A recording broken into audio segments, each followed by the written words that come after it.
Okay, we are live. Okay, thank you everyone for joining us for the April 5th meeting of the Electric Utility Advisory Board. Can we please have roll call?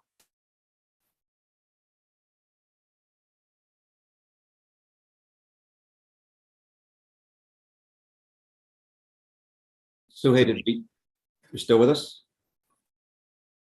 Yes, I apologize. That happens sometimes with the audio, but let me go ahead and go through the roll call. Sorry about that. Thank you. We have Ramsey Stevens, not here for the roll call. Ryan Oblander, Here. Matt Portilla, not here for the roll call. David Sims, Here. and Eric Jeffers. Eric? Eric sent a message to everybody on the chat button that he's not able to unmute himself. We don't have him muted, do we? No, but let me check again. But he's here for the roll call, so we can proceed with the meeting for now. Thank you. Okay.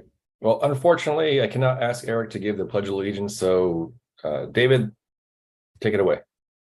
Okay. So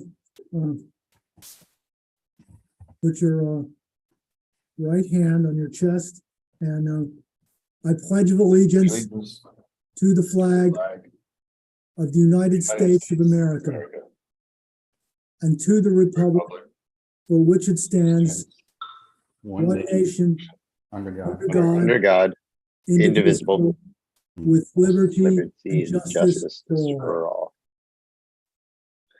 Thank you very much. Okay, is there any additions, deletions, reordering tonight? No, there are none. Okay, no presentations. Do we have any public comments? Not at the moment. Okay, did everyone get a chance to review the minutes sent out for October 4th, 2022? And do I have an approval to a motion to approve the minutes? I make a motion to approve the minutes from October 4th, 2022. Okay, I'm not sure if I'll be able to get a second if I cannot get Eric to speak up. Eric, do you have access now? If you could unmute him perpetually, that'd be great. He's using the chat window, which all of us should be able to see. And he said, now it's good. Okay, I might need to stay unmuted. Unmute me again and I will stay unmuted. I'm not sure what. Yeah, I don't know what's Okay. going on. Now I'm unmuted. It's just, I like to click mute so you guys don't have to hear my water drinking and coughing noises. But I'll stay unmuted now and I won't bother with it. But yes, Okay. I second that motion. Okay, great. All is approved. All right. I didn't hear any ayes. Oh, aye. Yes. Okay. I'm assuming the minutes are approved based on the audio connection problem we're having. Oh boy. Yeah, we're getting some feedback. I don't know if that's going to be a problem for the rest of the meeting. Okay, I'm gonna unmute the rest for now, okay? And then we'll just take it day at a time. Yeah, if anybody is using two microphones or has called in by cell phone and is also online, you need to mute one or the other so that we don't get the feedback. And that should take care of it, I believe. So the question is, are we going to allow Mr. Doug to start the solar energy fund under new business? So I am able to unmute him? That's okay with me as a liaison. I would look to Brian or to Ryan rather, and I assume he says, okay, I see a message now says that now he's muted. Yeah, sorry. I got caught up in the mute. Yeah, it's okay if he wants to start. I was just wondering if there's any public comments on new business A at this time. Otherwise, leave everybody muted for the remainder of the meeting, except for board members, please.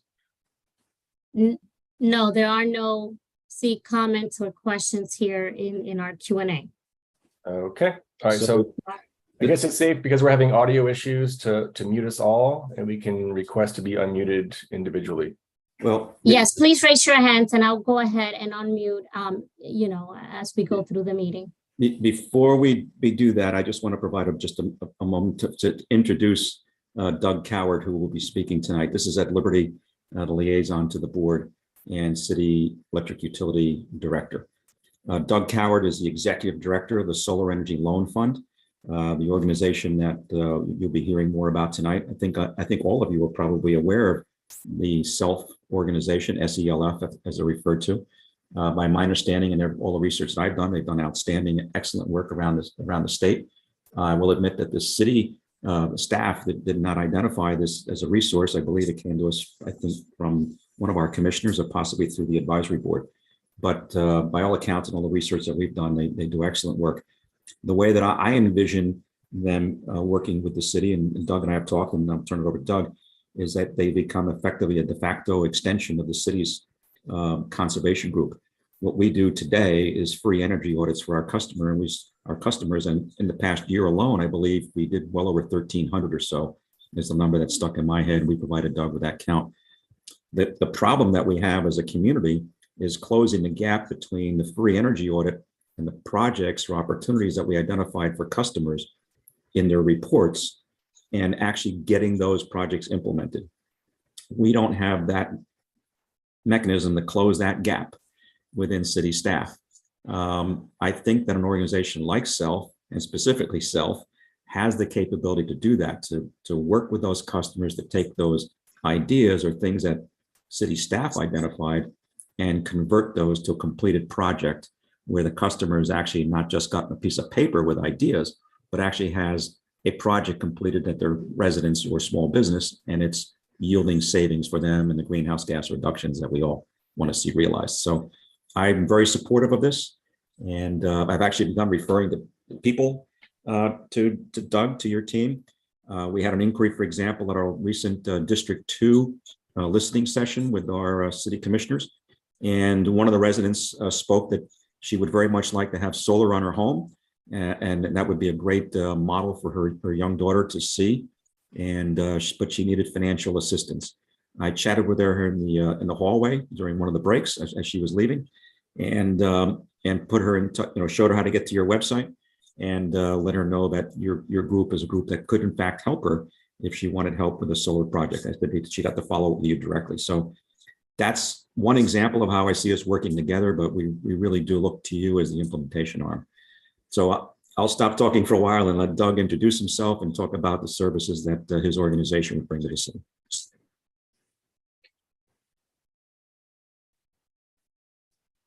Great. Can you hear me? Okay, I need to share. It says you need to stop sharing so I can. Okay. There we go. Is that on the screen for everybody? Yes, the problem we're experiencing is the feedback now. Not sure if you have another, if you cannot mute yourself I guess in the other, I'm not sure what you're using to connect, but there is some feedback. Let me see if I mute.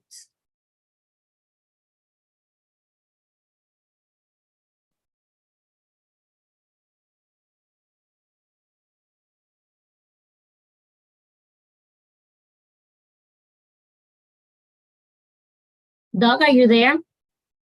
What the heck?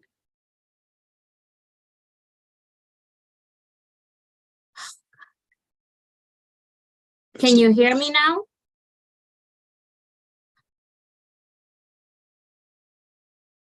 Okay.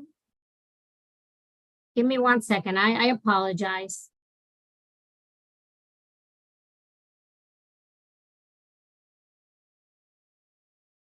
Yeah, it seems to be a problem with someone goes to mute, they cannot unmute themselves unless given permission to. And the feedback issue, I'm not sure if it's only on Doug's end because he has 2 logged in accounts on this webinar. Right. So I have to go through the settings, but I'd rather not do that while, you know, Doug is presenting. I was gonna do that while, you know, on the side, but I'm not sure why he was muted again when he was unmuted.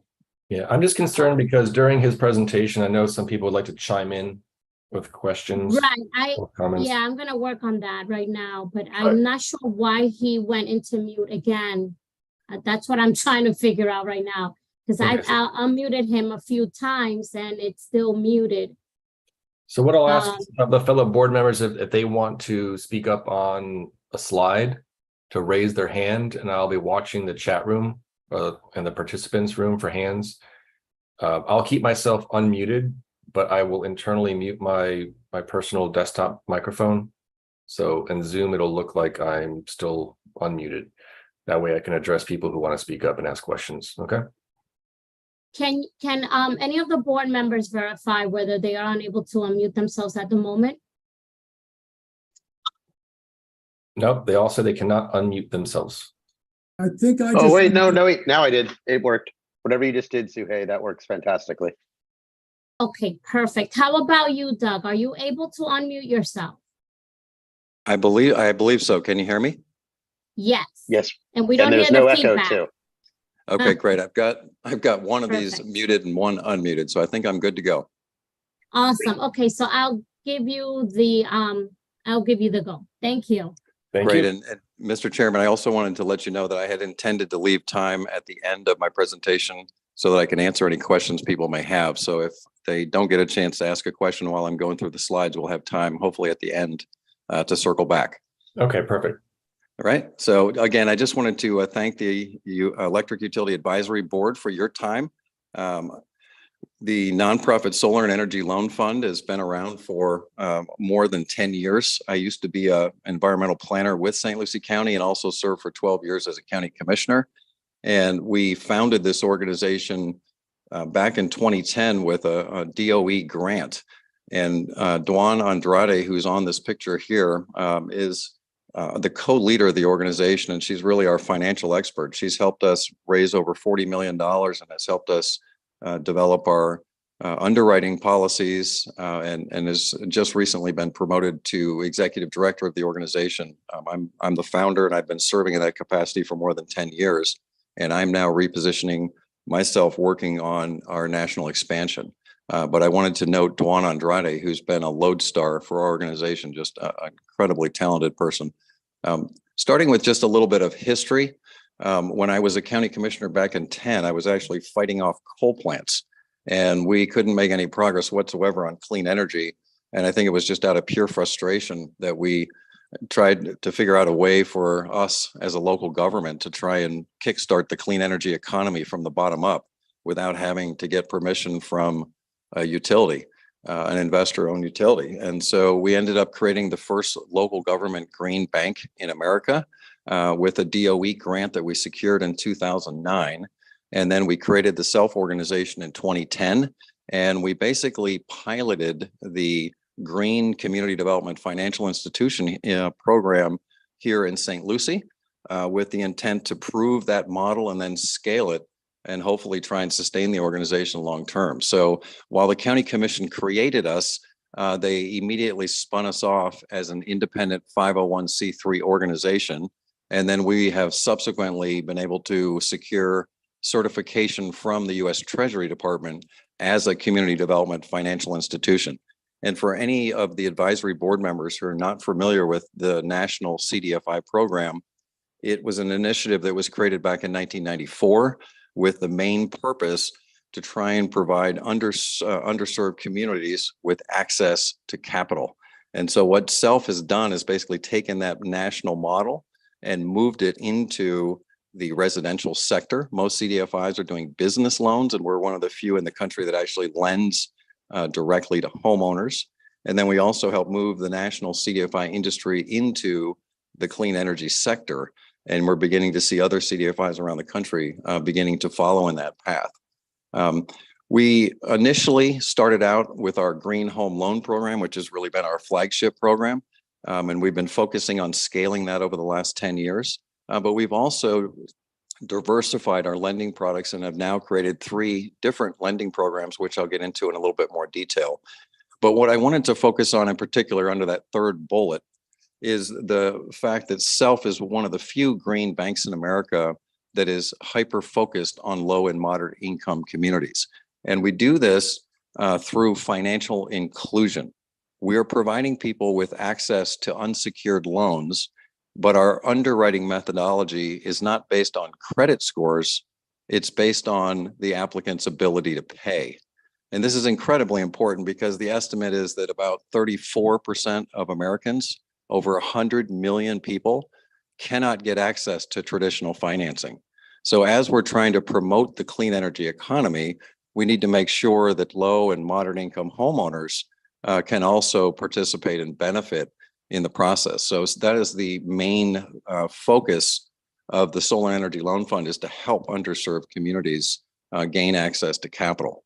And then we fill these critical market gaps and help both the homeowners and the contractors in the process. And the quick snapshot of the mission of the organization. Again, we focus on rebuilding and empowering underserved communities. And the key is that we're providing them with access to affordable financing so that they can do a variety of sustainable property improvements.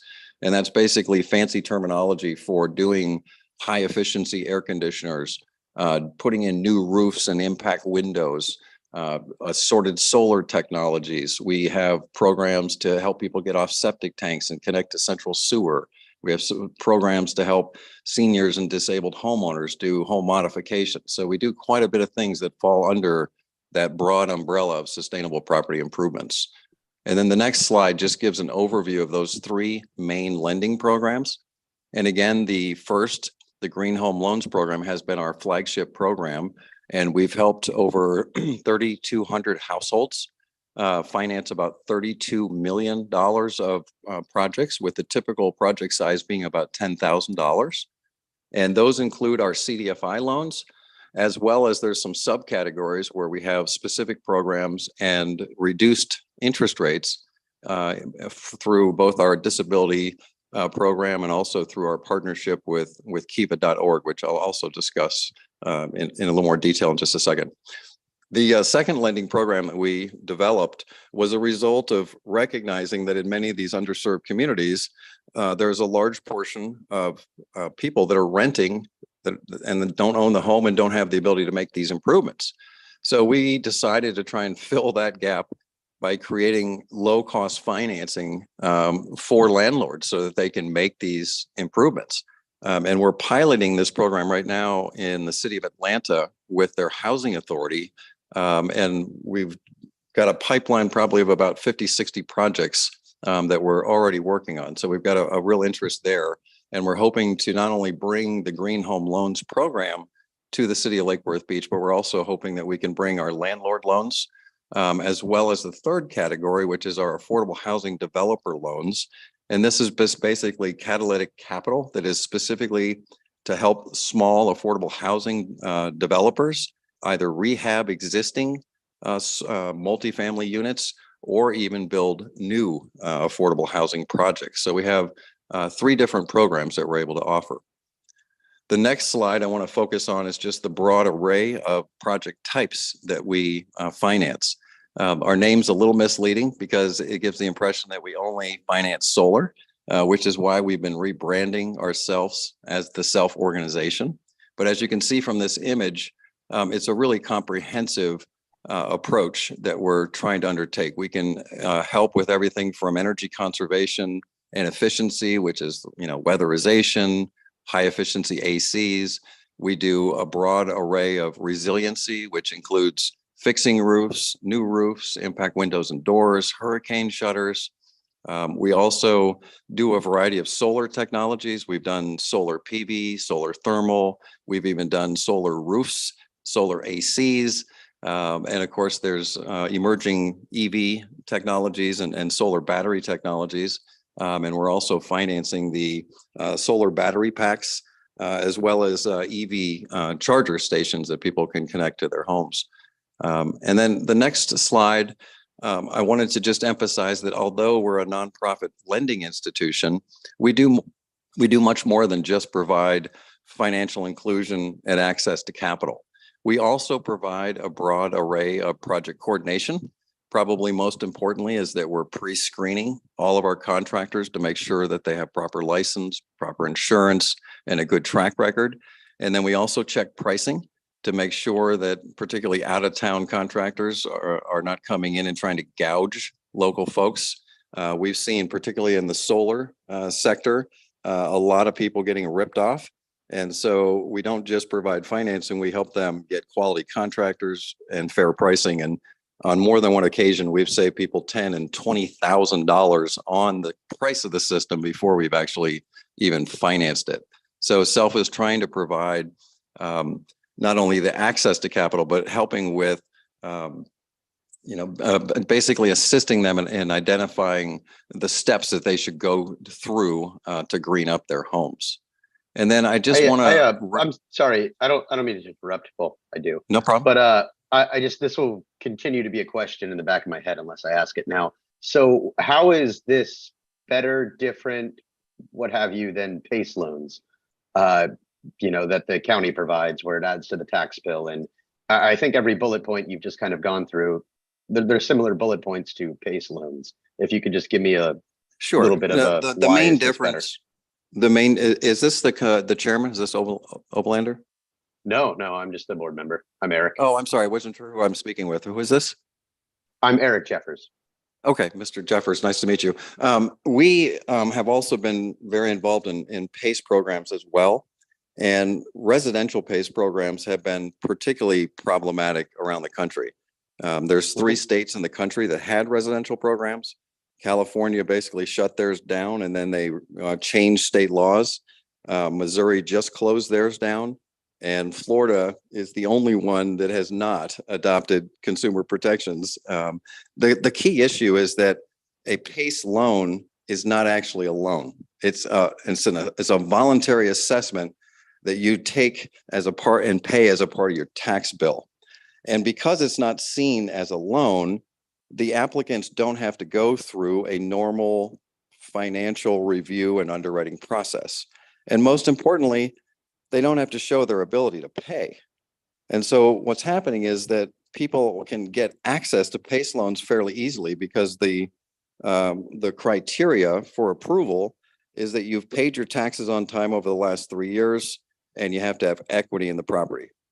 So it's easy to get the money, but the problem is that unlike our unsecured loans, these are tied to the taxes.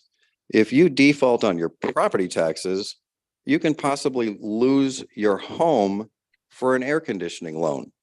Right. All right. Yeah. And of course, I think those parts are clear, the difference between a secured loan and a property tax burden. But I was mostly curious about a common criticism of PACE loans and the work that's done that's involved is you stressed the vetting of contractors and everybody. That's PACE has often been seen in Florida, at least anecdotally to me, as kind of an ATM for some of these less than honest contractors. Right. And it seems like this might invite those same people. And I'm wondering how we can, maybe it's a different bullet point or a different slide. Could I jump in again? Because I think one of the key differences is that the PACE programs are a for-profit company and they're set up in partnership with local governments, and it's a hands-off approach. And that's what leads to what you just described. There's no one overseeing it. So if in fact, I had the largest solar PACE contractor out of Miami try and come up to St. Lucie County and try and rip off a local homeowner. The homeowner came in with the invoice in hand, asked if we finance solar. I said, yes, we do. How can we help you? I took one look at his quote and I told him we can't do that. And he said, why? And I said, sir, you're about to get ripped off. And this is a true story. And he was like, really? I said, yes, sir. You're paying about $15,000 over market rate. And we won't even finance that. So PACE companies don't have a third-party administrator overseeing it. They have no caps in place to tell a contractor how much they can charge. There is no oversight.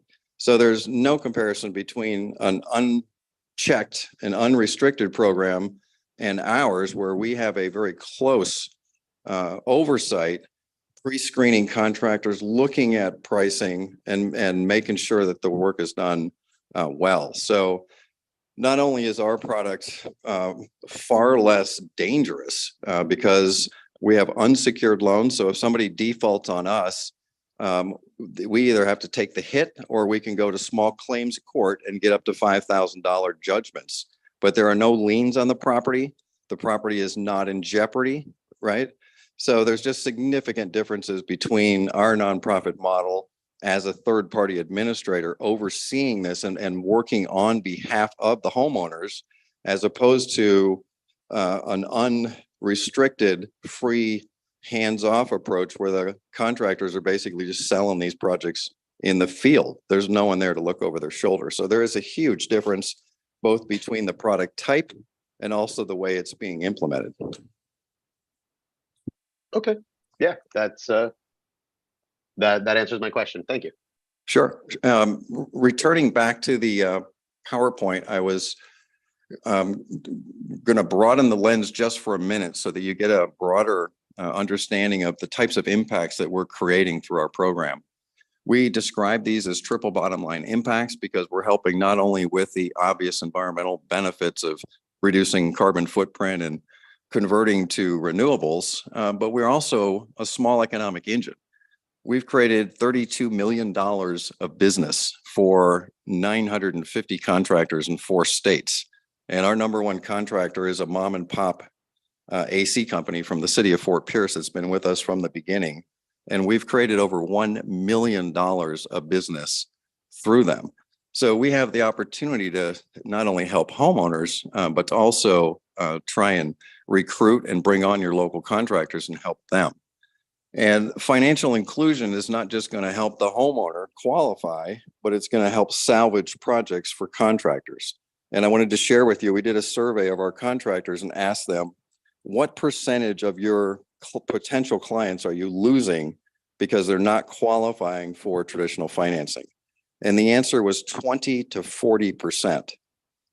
So again, that's where Self is filling the financial gap, helping the homeowner, but also salvaging these projects so that the contractors don't have to throw them in the garbage can and they're able to help these folks. The other issue is we don't charge anything to local contractors to join our network. And we also don't charge dealer fees.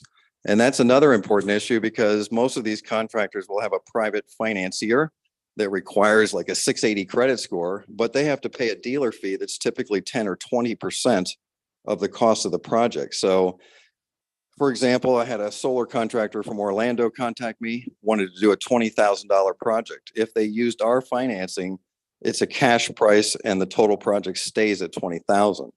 If they use their New York financier, they've got to stroke a $4,000 check to them to pay the 20% dealer fee.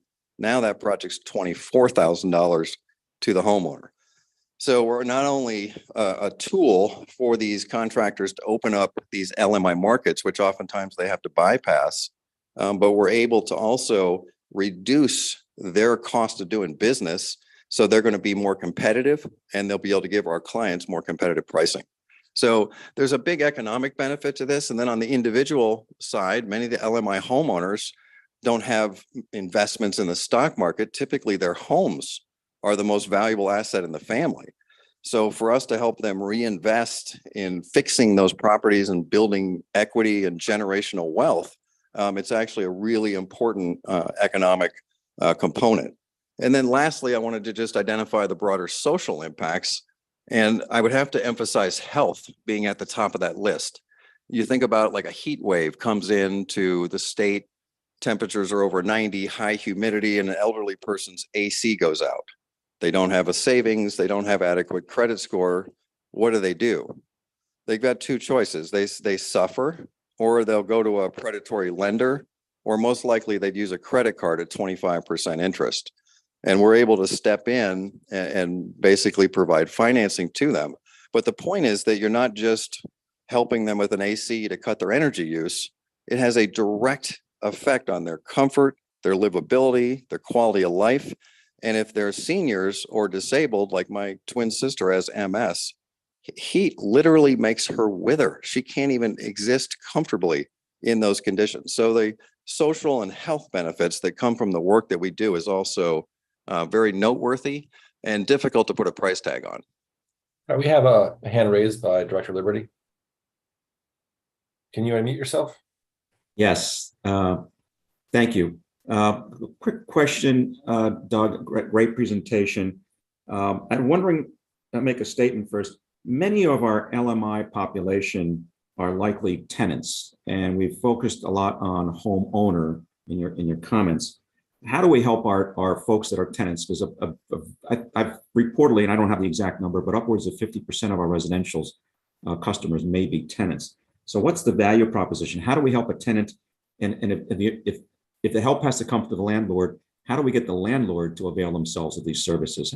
Yeah, well, yeah, it's a tough nut to crack, and it's one that we're aggressively trying to solve. And the two things that come to my mind is I think first is to provide low cost financing options to the landlords. I think that's critically important. And then the second piece is the fact that with the passage of the historic climate bill, there's going to be not only billions of dollars of low cost loan capital that we're going to be able to secure so that we can continue to provide loans at below market rate. So I think we're going to need to think that through more as we go down the road on the project, and how do we get to the landlord and approach the landlord? Because I suspect that, as we've seen in our community, it's the tenant who's living in a property that barely meets code, that needs help. And yes, the tenant has a horrendous bill for water and electric, yet it's the landlord that has to make the investment. So how do I think we'll have to work to figure out who the landlord is, and then be proactive together to get to that landlord in a nice way, to have a discussion about how do we use this program to add value to their property, because it's really I know a few cases, and I know the vice mayor has been involved with some of these himself. He's volunteered to help, where it's just horrible what's happening to some of these folks that are in these rental properties, and the landlords are not making the investment to help them with energy efficiency. Yeah, and we're seeing. Right, I right. live in the city of. I'm sorry. Oh, I was just going to say, like, yes, Ed, and to provide the, like, you know, the perspective that the renters are looking at this from, in order to benefit the tenants, what has to be done is the cumulative total of their rent plus their utility bill needs to decrease or just stay the same in the future. So whatever happens, that, you know, they're not going to be happy if, you know, their AC can run a little bit more and they can turn it to 75 instead of 76 or something like that. They will be, their total bills decrease, or at least remain the same for the next few years, instead of increasing like they've been subject to. Right. That's how we can benefit them. And that, again, I don't see a straightforward path necessarily, kind of like Ed said, but I believe it's there. Yeah, I agree. It's been a challenge. We've been trying to work with landlords for 10 years, and we've had some success. We're piloting a program right now in Atlanta with the Atlanta Housing Authority. And in that particular case, the Housing Authority is actually working with us to not only connect with the landlords, which has produced a lot of leads. We had a conference with a summit the other day, and we had like 60 different landlords come to us since then for loans.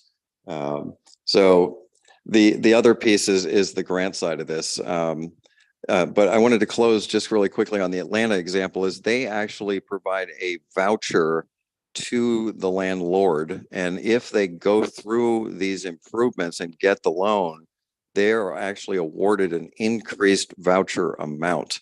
And in that case, the increase in the voucher, the monthly voucher, is comparable to the monthly loan payment. It's practically a wash.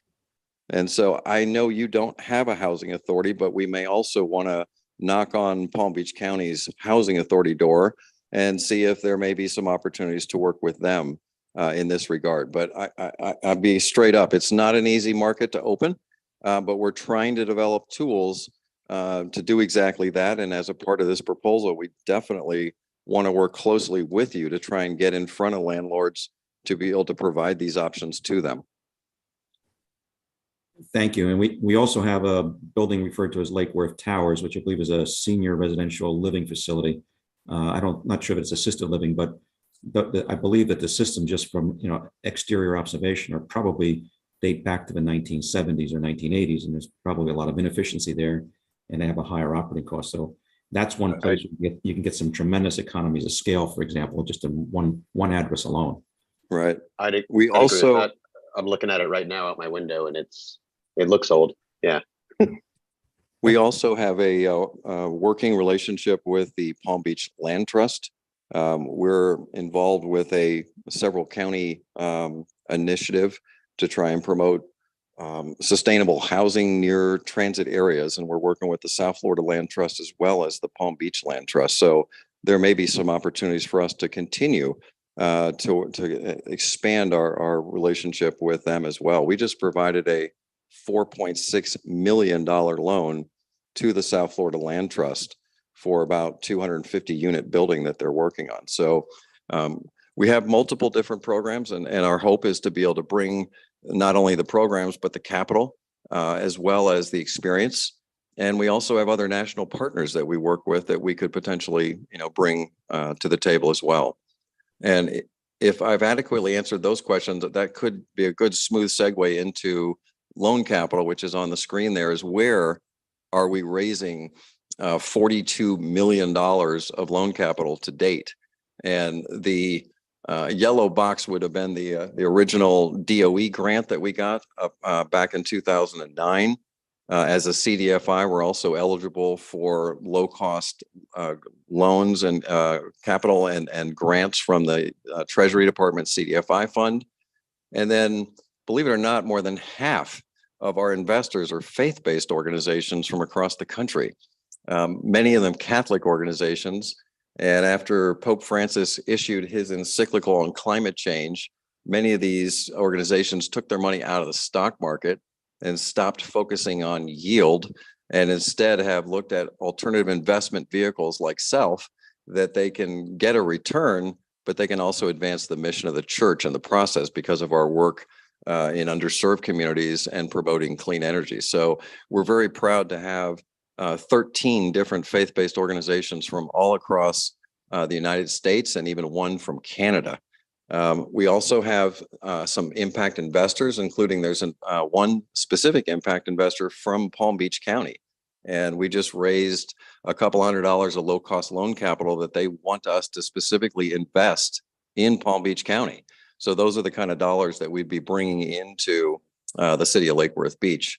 And then the largest pie there, the bank loan capital, CDFIs are eligible for what are called CRA credits. As a part of the approval of the National CDFI program, banks can either provide comprehensive service or they can make investments in CDFIs who do the work in underserved communities. And typically banks are doing the latter. And so we've raised tens of millions of dollars from PNC Bank, Bank United, Amerant Bank, First Climate Bank. So we've got several others that are interested. We've also closed EQ2. We just closed a $2 million EQ2 with PNC Bank. So we're able to raise quite a bit of capital from banks now that we have a almost 13-year track record. We've never missed a payment on any of our investors, and our default rates have been very low. So we're able to, show our ability to repay our investors. The next one I wanted to key on just really briefly is Kiva.org. And I don't know if you folks are familiar with Kiva, but they're an international crowdfunding juggernaut. They have raised $1.2 billion with a B dollars through crowdfunding globally. And they had been working in some of the poorest areas of the world. And about 7 or 8 years ago, they opened up North America. And we were fortunate enough to be introduced to them. And after about a 2-year due diligence period, we got approved as a field partner. And what that means is that we can take our clients from Florida and post them on this international crowdfunding platform that has 1.2 million individual investors. And it's through that program that we're able to provide people with the lowest interest rates, with the lowest credit scores, access to our lowest interest rates. And so through our Kiva program, we're raising crowdfunded loans and offering unsecured 5-year term loans at 5% interest fixed. And this is for people with poor credit.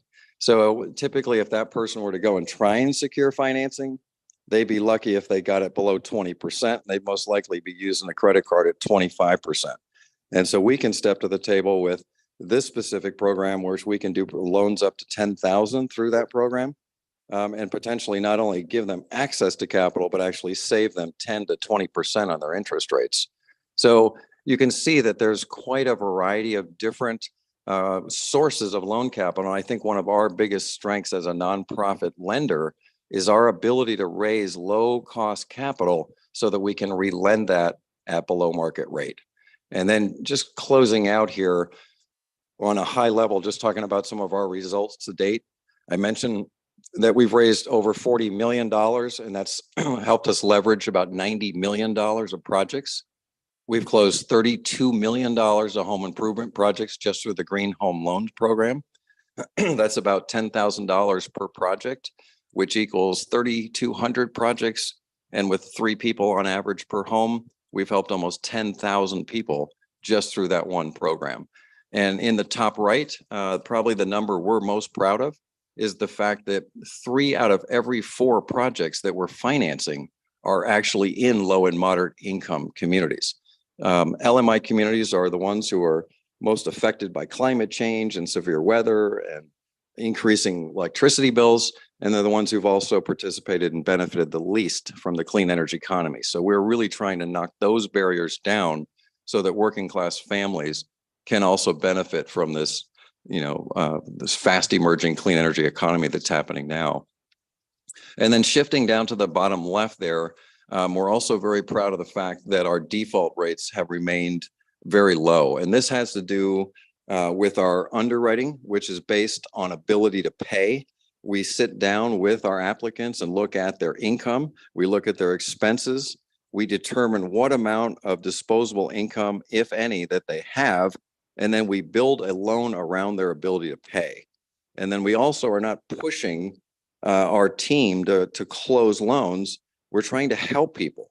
And so if somebody's behind on their taxes or they're behind on, child support payments, we're not going to give them a loan. They need to get their house in order before we're going to actually provide them with financing, because we don't want to hurt them. We're trying to help them.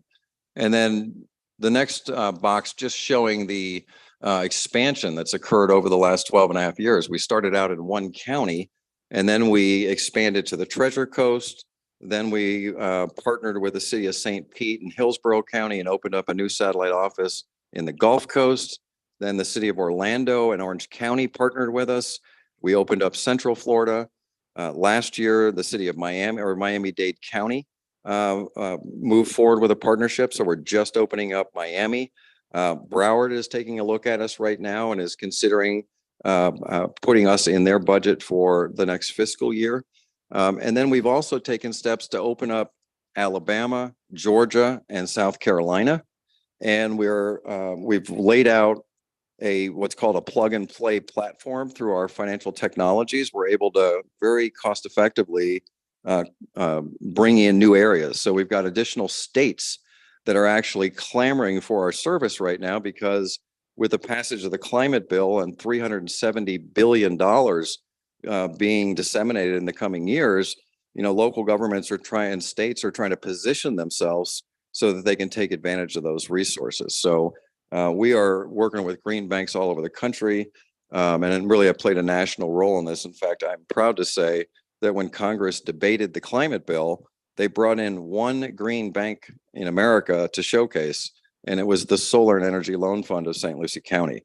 And they brought in Duan Andrade, who is our CEO, to come and speak as an expert witness. So I don't mean to sound braggadocious, but we are a national leader in energy equity. There's about 24 green banks in America, and we have the highest LMI penetration rate by far. Most green banks are doing great work, but they're largely providing financing for more affluent communities. And there's not a lot of effort or specific programs available for underserved people, and particularly those who don't have great credit scores. So that's really where SELF stands out nationally. And then just closing out again, I just mentioned that we've got over 950 contractors. Our hope is that we can build our contractor base within the city. We don't want to bring in contractors from the outside to do the work. In the ideal case, we actually have your local contractors doing all or most of this work so that we're really maximizing the impact. And so one of the first things we're going to want to do is actually make a concerted effort to build our local contractor base in the city limits. And once those companies are on board, we have found over the last 10 years that they bring us about 70% of all the projects because they're out in the field. They're trying to sell somebody a high efficiency AC and people aren't qualifying for financing. So instead of throwing those in the garbage can, they're contacting us to see if we can salvage those projects for them. But the green jobs side of this is another big piece of what we do. And then just lastly is a collage of some of our amazing clients that we've been able to help. And, you know, each one of these has an incredible story. And I want to just emphasize one of the things that's really become evident to me is how transformational these small microloans can be for these families. You wouldn't think that a $5,000 or $10,000 loan could change people's lives, but it truly can. You know, if they're, you know, not able to finance an AC or their roof is falling in and they might lose their insurance and, you know, all kinds of things. So we're proud to have helped nearly 10,000 people. And then just last slide is just some contact information. If people want to explore our website or follow up with me, I wanted to provide both my information as well as Roy Eastman DeGans. Roy's been on our team for 7 years. He's the loan officer for the Treasure Coast area, and he's personally project managed about $5 million of projects so far. So that is my presentation for the day. I again appreciate the opportunity to provide this information to the advisory board, and I'll make myself available to answer any questions you may have. Doug, you very much. this is Ed, and I think it might be helpful because the members all have a copy of the contract, and it might be helpful to go through Exhibit A, the scope of services. Well, I had a question before we get to the contract. It's not in my backup, but it was referenced that the city chose option 3. Can we get a recollection of what options 1 and 2 were compared to option 3 and why we went to option 3? Yes, Ed, do you want to start or would you like me to just jump in? Now you can jump in, and I can jump in at the end and explain why I think we want options. Okay. Yeah, in my opinion, we want options. When the city first approached us and asked if we would consider partnering with the city, we laid out 3 different templates that we have typically worked with before. On the low end, if a local government wants to, you know, doesn't have any money and just wants to put us on their website or, you know, share information, we're happy to do that. We've got several local governments that just, you know, put us on their website and we'll do a couple projects there, you know, each year. The next step up is smaller local governments, like we've been working in Martin County for, geez, I don't know, 7-8 years. And Martin County gave us a small grant that helped us put part-time boots on the ground. So that's kind of the middle or the hybrid model, number 2. And then the third proposal is to have a full-time person focused on launching and cultivating these programs. So, for example, in St. Pete, they were the first local government to reach out to us and asked if we would consider expanding there. And they provided us with a 3-year, $300,000 grant, which enabled us to hire a full-time loan officer. They provided us with an in-kind office space. We had money to assist with additional marketing materials, travel expenses, and so forth. And then at the end of that 3-year time frame, we completed $2.5 million of projects. So we took their seed grant and basically leveraged it 8-to-1 in the first 3 years. And what's interesting about our nonprofit is that we're unusual in the sense that we can actually develop some earned revenue from our lending activity. We have some modest fees and a little bit of a spread on the loan. So as we're lending, we're generating some earned revenue. So we're not just trying to promote sustainability, we're actually trying to promote organizational sustainability as well. We're trying to scale and diversify our nonprofit so that we can reach the economies of scale for us to basically be self-sufficient and not have to rely on outside grants to survive. So when I was asked which of those three made the most sense for the city of Lake Worth Beach, my initial reaction was option 2, which was the hybrid model, so that we would have part-time boots on the ground. But two things. One is that since it's been very clear that the commission was interested in the full-time position, not the part-time position. And then, of course, with the passage of the historic climate bill and $370 billion of new money coming out in the coming years, I think there was an acknowledgement that this would be a wise investment to help us try and capture as many of those resources as possible to bring back into the city limits. All right, thank you. So one thing I noticed in the documents as well is the recruitment of a full-time program manager, I guess is the title that you're using. If I can make a recommendation, if they could be multilingual, that would be preferred, since we do have a community that speaks multiple languages, especially Spanish and Haitian Creole. That would go a long way as far as personnel. Yep, excellent suggestion. We do that in Miami and some of our other jurisdictions. And right now we have staff that speak 4 different languages. So I concur 100% with that comment. Okay. I can leave the floor open for questions for other board members. I have plenty of questions of my own, but I'll let someone else ask a question or two before I can get to my next one. Yeah, I was just curious about some general information. So your CDFI, it's been successful for the past 13 years during zero interest rate policy. But so like how many different CDFIs are there? You mentioned one was like almost specific to St. Lucie County. Just like what are the exact organizations that comprises this program and this organization?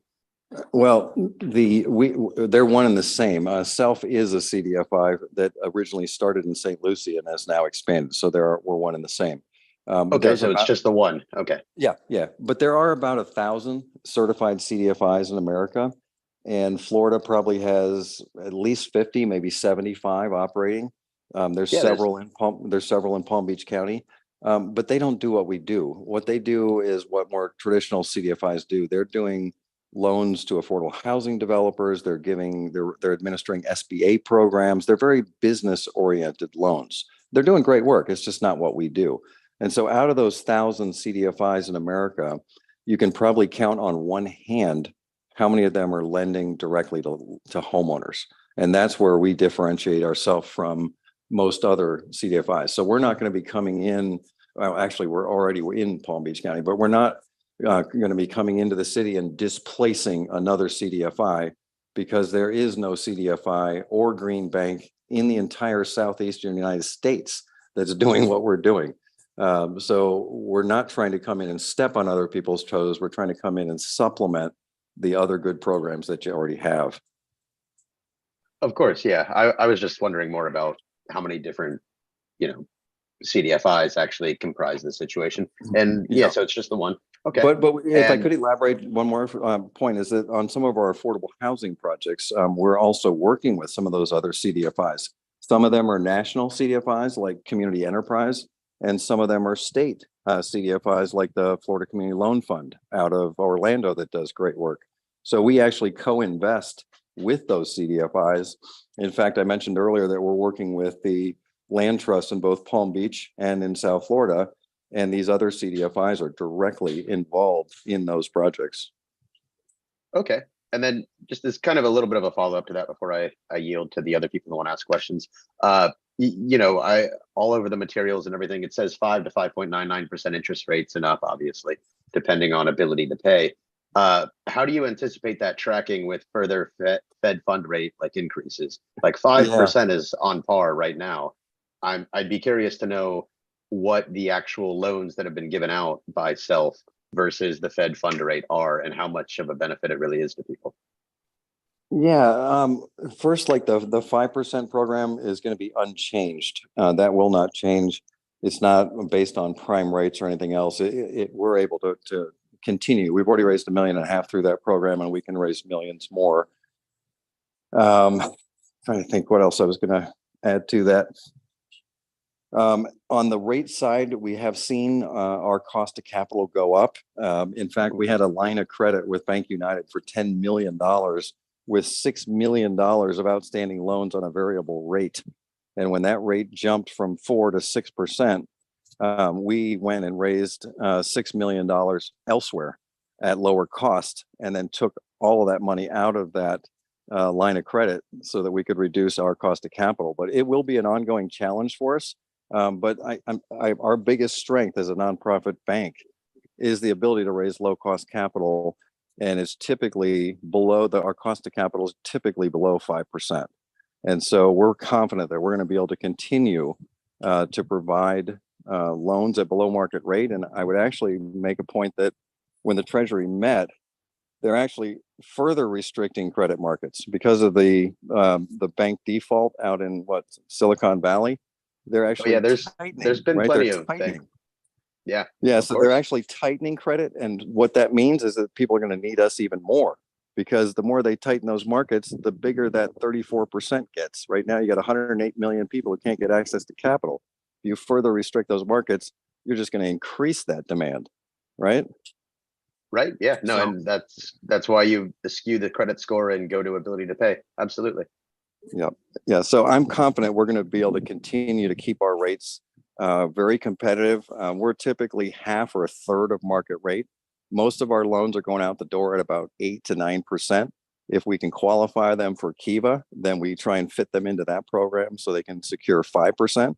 But even if you're getting 8%, your alternative is a credit card at 25% or nothing at all. So it may sound high compared to maybe like a home equity loan. But if you compare it to other unsecured lending products out in the market, I mean, I've got pretty decent credit. My AC went out. I thought I would go online and see if I could get a good rate. I couldn't beat Self's rate. I ended up using Self for my own home. Well, right on. Okay. All right, Yep. I think, Mr. Sims. That answers my question. I yielded. Yeah. All right, thank you, Mr. Jeffers. Could I Oh. add one more comment though, because I focus quite a bit on Sure. low and moderate income, because that's where we're focused. But I do want to just let the advisory board know that we will not exclude anyone based on income. If there's not a you make too much, sorry, we can't help you. If someone who's better off and has a higher credit score wants to use our program and wants our project coordination, we're happy to do that. So we're not going to exclude anybody from this program. Good to know. I do have a Alright. question. Wait, Mr. Sims was next, sorry. Oh, sorry. Yeah, I had a couple things. You probably talked about this in your introduction before.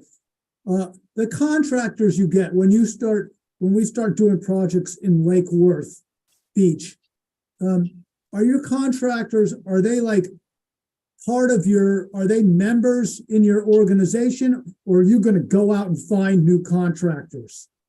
It's both. We're actually already in Palm Beach, and we've already done some projects in your city, a couple. We've got some contractors from your community, but our intent would be to try and greatly increase the amount of local contractors who would join our network. And there's no cost for them to do that. And as I mentioned earlier in the presentation, we also do not charge them a dealer fee to gain access to the financing. So we can help them open up these LMI markets through the financial inclusion. We can help them reduce their costs by not charging dealer fees. So we see the local contractors as absolutely critical to the success of this program. We've got to build the local contractor base to make it work. Okay. And then I looked at the proposal, and it had lots of things that you were going to come in and do. And I'm just wondering what kind of assurance there is, like, to either be sure that you would do those things, or, what if you don't? I'm trying to figure out what would hold you to this commitment. Well, the first thing I would point you to is our 13-year track record. And we worked with 16 local governments, including Orlando, Tampa, Miami, St. Pete, St. Lucie, Martin, the list goes on. So I think our track record speaks pretty loudly. If we underperformed and you weren't happy with us, you'd have the ability to end the contract. It's laid out as a 3-year program. And if we failed miserably and you weren't happy with us, you'd have the right to stop the program. Okay, and you said, when you said St. Lucie, you worked with St. Lucie County. Well, we're not affiliated with them. They started us. They're the ones who got the original DOE grant. I was actually a county commissioner at the time, and we secured a grant to create the organization, and then we spun it off as a 501c3, so it's independent from the county commission, and we're certified by U.S. Treasury. But there is no member of the county commission on our board, and they have no oversight over us. We're independent. But you did a project with St. Lucie County or in St. Lucie County? We've done $10 million of projects in St. Lucie County. Okay, thank you. Okay, Mr. Portillo, you're next. Good evening. I apologize for my tardiness. And you might have explained this already too, but my first question is, are the rates, the loan rates fixed or are they variable? They're fixed. Okay, they are fixed. So it's not going to balloon up on. Yeah. The only exception that we've had sometimes in the past, we try and incentivize people who've got poor credit to take outside counseling. We actually work with another nonprofit to do credit counseling. And so we have on occasion in the past worked with people and said, you know, if you participate in these programs, we'll give you a lower rate. But generally 99% of the time it's a fixed rate and that's not changing, and there's no balloon payments like a Home Depot loan jumping to 28% or something stupid like that. Yep. And then my second question is, we talk about a few, in the program talks about a few things, and it repeats high efficiency air conditioners. Does the locality dictate what the term high efficiency is, or is that something that you have in your program standards, or how does that work? Yeah, we generally shoot for a 16 SEER, SEER, which is the residential rating system. We use that as a minimum. There are a few exceptions, like sometimes there's a smaller house that doesn't actually have space for such a unit. Some people have used some of the wall units, but normally what we're doing is a 16 SEER system or better. And there is an option to give a little flexibility depending on the unit, but generally it's a 16 SEER AC system. Got it.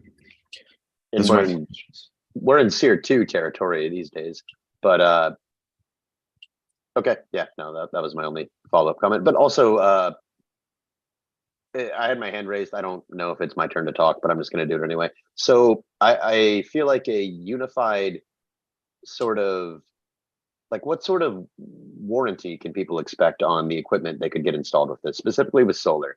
I know there's multiple different contractors and things, but it seems like a lot to leave up to the individual person who may or may not know the best thing. And so, like, do you guys provide any sort of program to help have a unified, like, warranty, support, service sort of, you know, agreement No, but we generally see that in place. The products have already been vetted by a third party, like the Florida Solar Energy Center, you know, gives a seal of approval for all products in the state. Of course, yeah. As far as like the Lake Worth Beach brand, as this were to come out, you know, it would be much simpler for people, and I think there would be a lot more uptake on it if it was something where, you know, almost codified, we could guarantee that here's the warranty, here's the equipment that's going to be installed. And here's how that will go down. Yeah, and I think you can. I mean, typically what you're seeing is a 25-year warranted product, and then even after 25 years, the product is still working at about 90%. And we've done pro formas for people using, you know, the average cost of solar in Florida, which is about $275 a watt, and done pro formas that show that people can literally save $10,000 or more on their energy bills over the warranted life of that system. it's very cost effective. So what we're Sure, yeah, no, mainly, I hear the cost effective. I just Yeah. like, there's the insurance, everything that's been happening with Florida insurance recently. Our roofs have like a 15-year that they have to be replaced now if it's shingled, and how that plays in with equipment installed on top of it. It just Right. seems like there's a lot of question marks where we'd want to avoid the thing where, contractors rush in, do their job, get their money, and then you never hear from them again. And you're in some worse situation than you were before now Totally. with some 8% loan that you have to pay. Right. Yeah, and it goes back to the earlier comment about like the difference, or the question regarding the difference between PACE and what we do. Because Mhm. in the case of a PACE loan, if you bring a project at double the market rate, there's no one that's going to stop you from doing that. If the owner's not able to know that they're paying too much, then they're going to, and those PACE programs will finance it, no problem. You bring that same Mhm. project to us, and you're going to run into a brick wall because we cap our loans at $3 a watt. So we're not going to let some company from Miami come in and charge $4.50 a watt and overcharge people $10,000, $15,000. So we obviously recognize the companies need to make profit, but it needs to be reasonable, and it needs to be a fair price. And we do our best to make sure that that's accomplished. I see Okay. Mr. Liberty has his hand up. I want to add on to Mr. Jeffers' comment or question. Firsthand, I've experienced that, yes, there may be a warranty for the physical products, inverters, panels, whatnot. But it seems like most all contractors don't give a warranty on labor, especially for RMAs. If the inverter dies, panels die, power optimizers or microinverters die, there's a cost component for the labor. And a lot of contractors don't want to touch solar systems that are installed by somebody else. They charge a minimum of $250 to $400 just to handle the RMA process. Do you have anything in regards to that? No, we don't typically get that involved with a project to make sure that they've got all those details worked out. They're legitimate issues, but and I don't mean to be crass, but there's just limitations in terms of how much we can do. We are providing general guidance to them. We're trying to make sure they've got quality companies, quality products, quality pricing. But there's limitations in terms of what our small nonprofit can accomplish. Yeah, so I know there And are maybe- companies, sorry, I know there are companies out there that will touch other people's solar systems, and there is a fee, but some of the low to medium income housing people probably can't even afford those. So if their inverter dies and they can get a free replacement, but it's going to cost $700 in labor to get it back out there. Yeah. Yeah. Right. Yeah. And my only comment was, I understand that something itself might not do, but maybe for the 300,000 over the next 3 years grant that Lake Worth's going to do, that could perhaps be something we codify into the responsibility of that individual or team that handles this. Maybe we as a city can do that. But we should think about that kind of stuff to make it as easy as possible for these low to middle income people who Right. might not have the best communication with Yeah. the finance industry and all of that other, English language, finance industry. There's a whole bunch of foreign sounding things going on. And if we could use that grant money that the city would be getting and then directing to self, perhaps we could take advantage of that.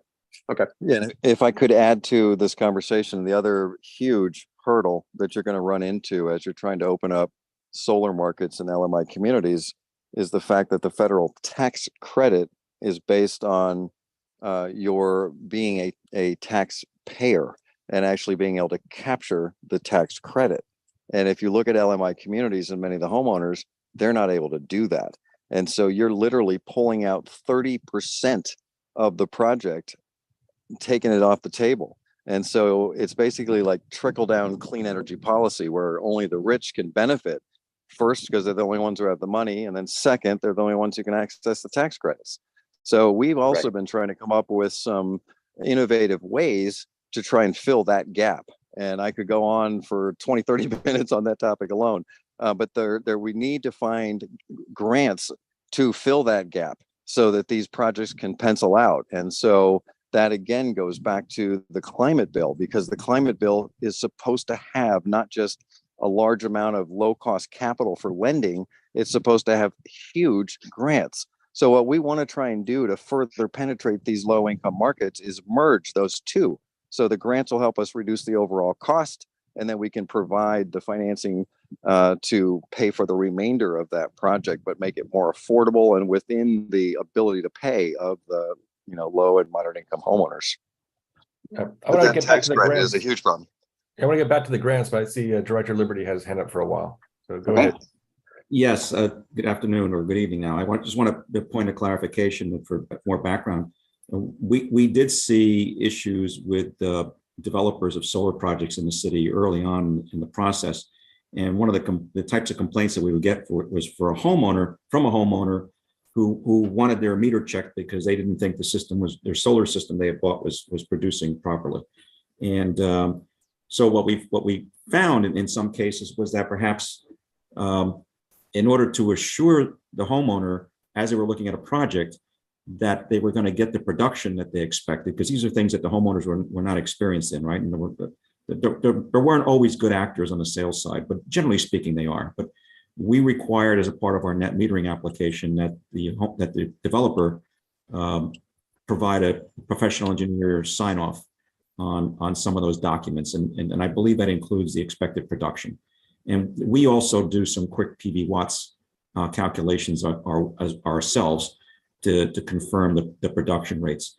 In terms of the cost numbers, we don't have much insight to the true cost. To the extent that we get cost numbers, it's only what the contractor installing the system represents to the city's building department for the purpose of calculating the construction permit that they're pulling for the project.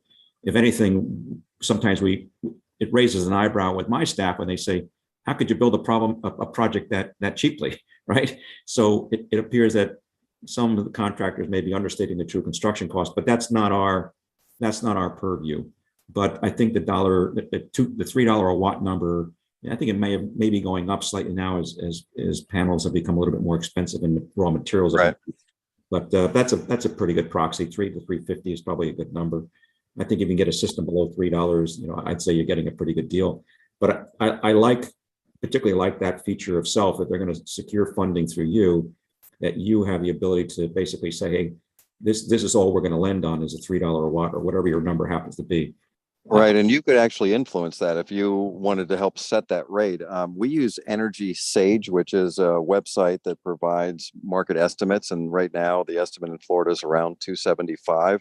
So we monitor that price through Energy Sage, and of course through our contractors, and they've said the same thing, Mr. Liberty, is that the pricing, has actually gone up. Well, we were actually doing projects during the peak at about $1.80 to $2 a watt. So we've seen the price going first down and then back up with supply chain issues and the whole recession issue we've just been building or coming out of. Would it seem feasible or reasonable to help the process along if when we establish this relationship, which I'm presumptive that we will do this, subject to board approval, of course, but that as customers come in with an application for a project, that we give you the name of the customer and their builder, their contractor, so that you can jump in and offer financing at that point. Because there may be I don't know if the seller of the solar project is going to want you involved, particularly if they have their thumb on the scale in terms of the total project cost. But it seems there may be we don't know who's considering solar. So if you were involved early on, you could help maybe get more projects to go forward as to having them not go forward because the financing wasn't there. Yeah, we'd be happy to help. At the same time, I will just provide I think an important point is that because we're working in LMI communities, most often the housing stock is older, 30, 40 years old. And those high energy bills are not going to be solved by putting solar on the roof. We've got to start obviously with the cheapest fixes. So we try and help provide some, building science expertise and guidance to these folks to, hey, start with the cheapest fix and reduce your energy use, seal the home, get a high efficiency AC. We can typically reduce people's energy use by 25, maybe even 40%, depending on how many different improvements they make, and then size a system to that reduced demand, because solar is the most expensive final piece. So we really try and help people take them through this phase. But the point I really wanted to emphasize is that, because we're working in LMI communities, the vast majority we're working is more fundamental. We're helping them, with basic weatherization, high efficiency ACs, roofs, getting those solar ready. But it's a real challenge to open up LMI solar markets, and mainly because of that 30% federal tax credit issue. I agree. And for the audience, Doug and I have had a conversation before the meeting. We talked quite a bit, and that was my own experience in the consulting market, not at the LMI level. We were dealing with pharmaceutical, higher education, major Fortune 500 corporations nationwide. But the highest return on investment were with the simplest of operational fixes. And they would typically have 1, 2, 3 year paybacks. And we would do things like solar once you've exhausted all those other things, because that required capital investment. So I know it's called the Solar Energy Loan Fund, and we're very focused on solar energy, and we support that. But the audience, the board members should know that I don't know what percentage of the work would be non-solar, but I would invest that's probably the vast majority of us basic blocking and tackling around getting that at home more energy efficient.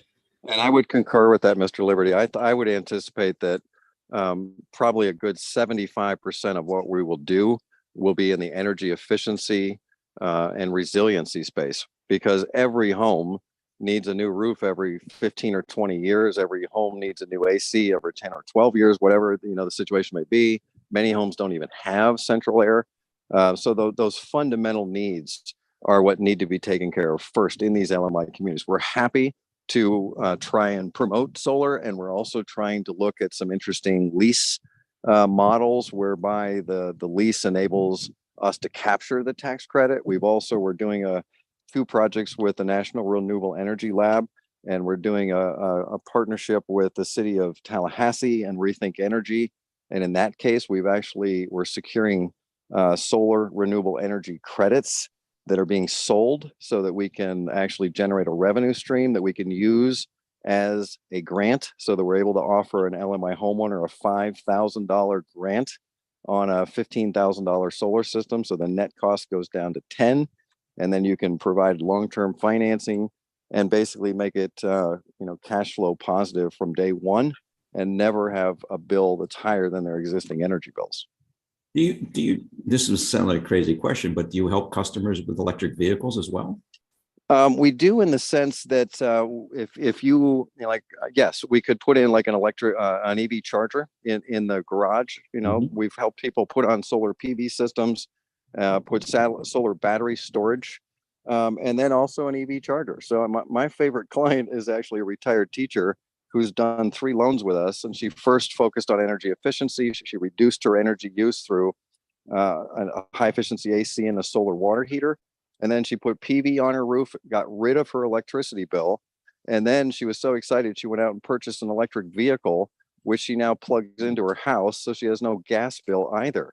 And so she's basically redirecting all of her energy dollars back into her own properties, her home and her car. So it's pretty transformational what people can do. And for the benefit of the board, I can state that there's nothing in the proposal whereby the city would seek to restrict the types of projects that SELF would pursue. So, for example, we would not seek to say you can't pursue a hot water heater project or a solar project or anything else. So it's entirely up to SELF, the energy types of energy conservation projects that they pursue with the homeowners or tenants.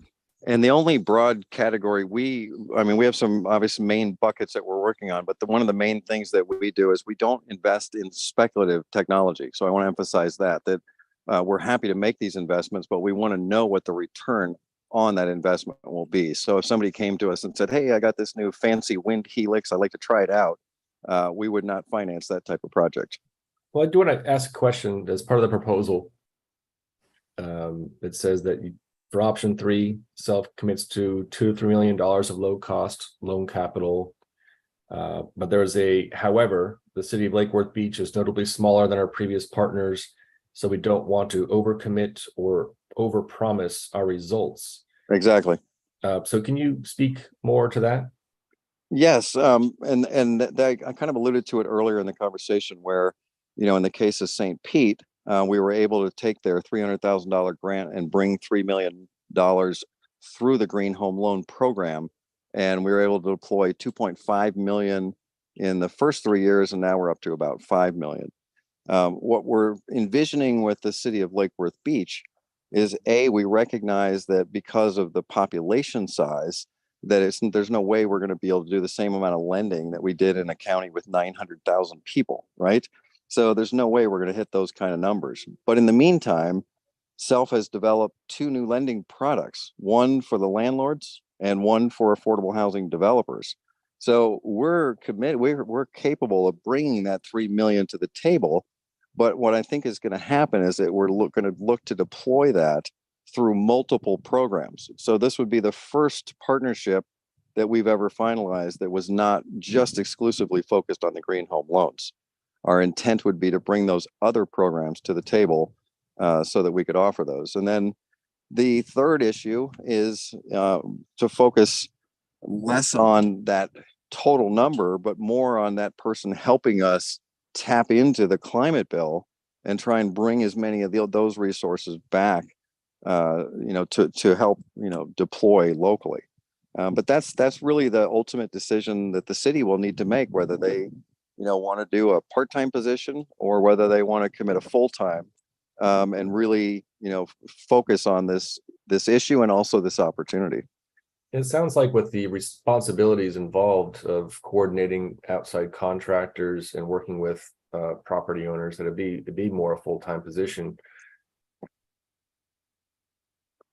Honestly, I would love to have that, but the key thing is that we don't like to make promises that we can't fulfill, and that's why I put that specific language in there, because we're looking at a template that was used in a jurisdiction that's significantly larger, and also the agreement isn't quite the same because it was only focused on the green home loans, and we're in this case hoping to bring other programs to the table. So I just wanted to make it abundantly clear to the city that I don't think we're going to be able to approach those kind of numbers with the green home loans based on the size of the population in the city. We're more than capable of raising that 3 million. The question is, can we create the demand? And if there is sufficient demand, we'll do 3 million. But we don't want to overpromise and then underperform. Yeah, I feel like a lot of people will be taking advantage of grants on the lower spectrum. Do you have a number of how many dollars per year in grants can be acquired? Oh gosh, no, I don't. But I would just add a housing needs assessment here in St. Lucie, and we do more affordable housing retrofits than the two cities and county combined by far. Because they're getting CDBG and SHIP, and they're able to help 10 or 20 people, and we're helping 10 or 20 people a month in their county. So. The affordable housing grants are great. They're just so limited. And if you look at the socioeconomics, like the pyramid, that lower tier does not have the ability to pay. The very low income people are the ones that need the safety net. They need those grants. We're actually helping people that are just above that. It's the ALICE category as defined by the United Way, which is asset limited, income constrained, and employed. But it's basically people that are seniors living on fixed incomes. They're working class folks who are, don't have savings. They're struggling. They're hovering over the poverty line. But it's really that, the folks that are just above the really low income, that we're helping. It's the LMI piece, not the very low piece, because they need grants, just straight up. Yeah, can you talk about the special loans for hurricane victims part as well? Yeah, when Ian came through, we decided to try and react and provide some solutions. And so what we did is create a low interest loan, but the beauty of it was there was no payments for the first year.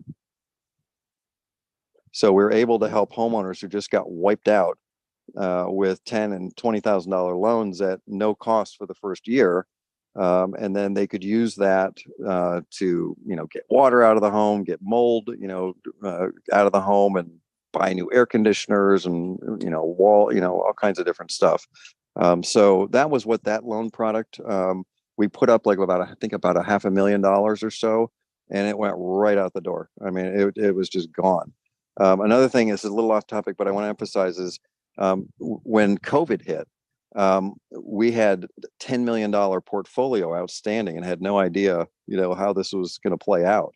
And so we did write to every one of our existing clients and said, if you've been affected financially from the recession, we will provide some flexibility. And a little surprised we didn't have more people request it, but we ended up having about 36 folks request a little bit of basically like a 90-day grace period, which we granted. And we were able to get all of those people back online within, I don't know, maybe 3-4 months and get them back, on their normal payment. So we're not trying to default on people. It's quite the opposite. If they're running into issues or there's bigger, things going on in our country or our state, we'll try and provide some flexibility, just to help them along. What is the process when someone defaults? The first thing we're going to do is reach out to them and bend over backwards, to try and get them, to get back on board. And a lot of times, there is a reason, they may have gone through a divorce or whatever it may be. And those people will often, work with us, and we just provide them some flexibility. So that's the very first thing we want to do. There are some people who had no intention of paying. They got the loan and they never made a single payment. And it's a person like that who we would then take to small claims court, and we're able to get a maximum of $5,000. So in many cases, our projects are bigger than that, so we're having to write those off. We do have a pretty significant loan loss reserve in place for any potential defaults. But overall, I'm pretty impressed with the fact that we've been able to keep our default rates at or below 2%, basically almost our entire history. I can't remember even in memory when it's been over 2%. So we're really prudent about, just trying to make sure we're not pushing loans on people just to try and prevent that situation from happening. But people die, divorces happen, all kinds of things. So it's impossible to have a 0 default rate. But having a 2% default rate and working in what's perceived as a very risky environment is actually quite impressive. Yeah, it is. I see Mr. Sims, you have your hand up?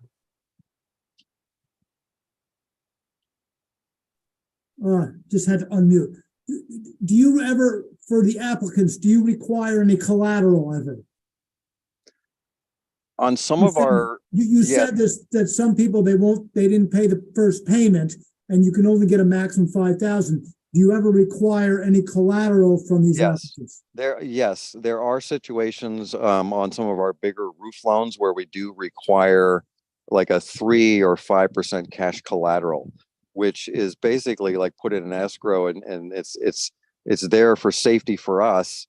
But if they don't default, then it just gets applied to their payments at the end of the term. Okay. And we typically just do that on some of the bigger roof projects with riskier clients that we need them to put a little bit of skin in the game, but it's usually about a 3 to 5% cash collateral. Yeah, so that's kind of like my next question. So for a given loan, what's the average percentage of the finance fee? Of the fee? Yeah, like, the fee versus the loan, what percentage might that be? Our fees are generally around 4 to 4.5%. So if you're doing a $5,000 project, that's what, a couple $100.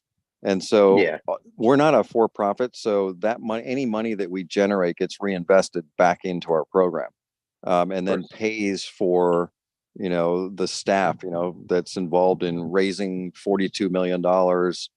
We not only have a full underwriting team, we also service all of our loans. Right now we're at about 65% self-sufficiency, meaning that the earned revenues that we're generating from our lending is covering about 2/3 of our cost. And our goal is to get that up towards about 80 to 90%. But they're very modest fees.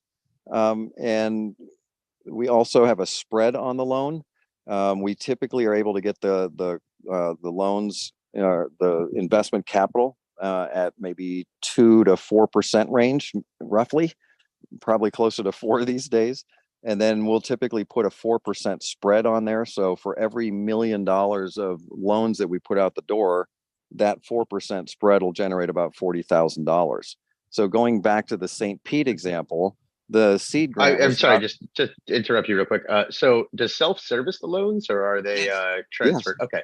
No, Okay, no, great. we service them. Yeah, we have, we've got more than 1,000 outstanding loans and we deal with it directly. Okay, great. Sorry, continue. Sorry. I You're lost talking my about train of St. Pete? thought. Yeah, I can't remember the thought though. I'm sorry. It was St. Pete and finance charges. Yeah, I'm sorry. I've forgotten that thought. Yeah, Okay. it may come back to me in a minute, but I'll go ahead and just take another question if that's all right. Sure. A question I had in part of the summary, there was talking about also financing extra jurisdictional projects. Would that be Yes. outside of the utility service area? Yeah, and I think what we're referring to there is that the economic benefit that I referred to earlier for your contractors, in context of my earlier comments, meant work within your jurisdiction. But we can also, once we sign up your local companies, they can take our financing anywhere. And most of those guys have regional service areas. So the point being is that there'll be extra jurisdictional impacts in the sense that we might do, X millions of projects in your jurisdiction, but your local contractors might do an additional $1 million of projects outside of the jurisdiction, but it's still helping a local business. I think that was what we're referring to there. Yeah, I was just concerned because it was the point is to hire a local person to run the program management, but also to get local contractors. Right. Because local contractors can have clients and projects outside of the service area. Yes. Okay. Yeah, and we see that as a good thing. It's not stopping us from doing our work in your jurisdiction. It's in addition to. So if the AC company that we're working with in Lake Worth also has another project, in unincorporated Palm Beach County, we can finance that too. And so we're helping that local business with those projects that are beyond the jurisdiction, but that is not taking away money for projects within the city. Those are additional to what we're intending to commit for the city. And just so I understand this properly, nothing's stopping me as a Lake Worth Beach resident right now from approaching Self and getting a loan and doing that, correct?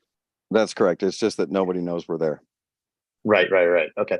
So that comes back to the options 1, 2, and 3. Okay. Yeah, and that's what we really want to focus on, is having this person be from the local community and work at that organic, on the ground level. Like, we just hired a community engagement officer in Atlanta to help us, and in the first 3 weeks, she's created 60 leads by going out and speaking to landlords, speaking at homeowner association meetings, and that's helping to create knowledge in the community about the programs and then generating leads for actual projects. So Yeah, we would no, want, right. Of course, I totally understand how Yep. that could add value to Self. But my concern is having that person who the city is going to employ, or however it ends up working out, their main responsibility should be making sure the people of Lake Worth Beach get the best value and the best service possible out of something. And I just want to make sure, if we're going to create that and, devote money towards it, that their guidelines, their rules are about helping people understand what's available and making sure that they have a good service, like a good loan that will actually help them save money and create value for themselves. And that should be the chief concern of this conversation, in my opinion. And I agree with you. Did the city already sign a contract with Self? No. Okay. And Ed No, has his hand up. I have presented to the city commission at least twice, maybe 3 times. I can't remember, over the last year and a half. They've had interest for a while, so they've been bringing me back. So, and I think I'm scheduled to go back to them towards the end of the month for a final decision. So I'm optimistic and hopeful, but ultimately we'll see what they want to do. Okay. I was confused because you said nobody knows we're here. I'm like, are we officially here or just here in general? No, we've already done projects in your jurisdiction. We operate statewide, so we can do a project anywhere. If a contractor brings us a project from your jurisdiction, we'll do it. And it's already happened, but it's only a handful because, like I said, no one knows we're there. So we don't have a lot of contractors. Your local citizens don't know about it. So we do a trickle at most right now, just, by happenstance, but there's no concerted effort whatsoever to try and, build the contractor base and get the word out at this point. We just don't have the capacity to do it. We're a small nonprofit. We don't have venture capital. So the way we expand is typically in partnership with local governments who have these goals, but they need implementation tools like us to help them achieve those goals. So that's generally how we do it. Understood. I think at the last, one of the last EUAB meetings we had, we all were in support of the self coming forward with a proposal. And I believe that it was unanimous that we needed this program. So this would be more like, once these contracts are signed, it'd be kind of like placing a bullseye saying, come here for these funds to do these projects. Correct? Yeah. I mean, the first thing we would do is put out, job recruitment and try and find a local person who we would employ, not the city. We would employ them, but I think the idea that Mr. Liberty and I have been discussing, and I think the city's been supportive of, is that we would actually embed our staff person in your utility building, so that there's very close coordination, not only with Ed, but also your energy auditor, Tom. And so that person would be doing the community engagement. They'd be doing the personal touch and closing loans with individuals. They, help build our contractor base, help with coordination between our efforts and particularly your audits. I mean, that's one of the areas I'm really interested in. Is Ed had mentioned that you have 1,350 people who've already had an audit. Well, I'm sure many of those are ready to go forward if they could. So that's another area I think we will start and prioritize, is let's go back to those 1,350 folks and say, here is an option to you if you're interested, and see if we can potentially, take, 5 or 10% of those projects and turn them into reality. That's great. Yeah. Director Liberty, see you had a hand up for a while. Yes. So I wanted to do a few things. One was clarify who's hiring the person. So the Yes, person, thank you. employee of the Solar Energy Loan Fund of SELF.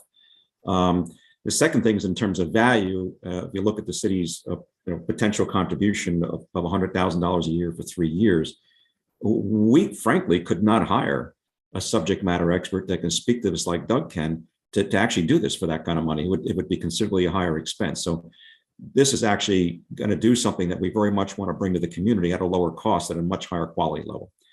I also firmly believe that it makes a lot of sense to have them in our offices. It does a few things.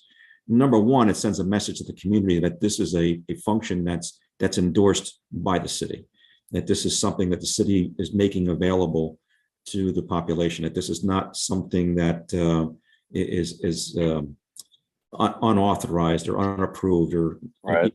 So it has the Seal of approval. It's in essence a seal of approval, because the meetings with the customers will actually take place in city-owned buildings. We want people to feel very comfortable with availing themselves of this service. So we think that's very important. The other value to that is I would prefer not to see our contribution lessened, the impact of the contribution lessened by them having to acquire administrative space in the city. So to the extent that we can provide in-kind services, that helps the dollars that we're contributing go much further, and also the dollars of this 501c3. So to me, there's no sense in having them in a situation where they have to secure office space and maintain it.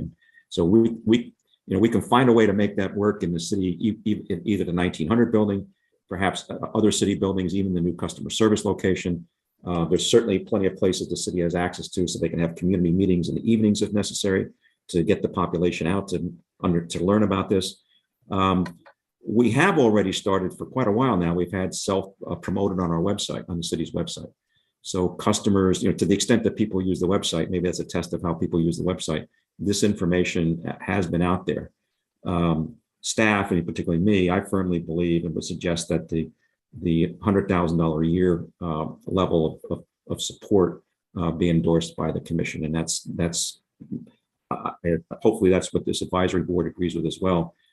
This has been discussed with the commission. We discussed it at the time of budget approval, workshops that were taking place in 2022 in the August and September timeframe. The numbers weren't finalized at that time. There were a number of concepts that were discussed. One was having it be within the utility budget, within the city budget somehow, either utility budget or somewhere else in the city budget. I think that was discussed. But we also talked about the possibility of using ARPA funds for this.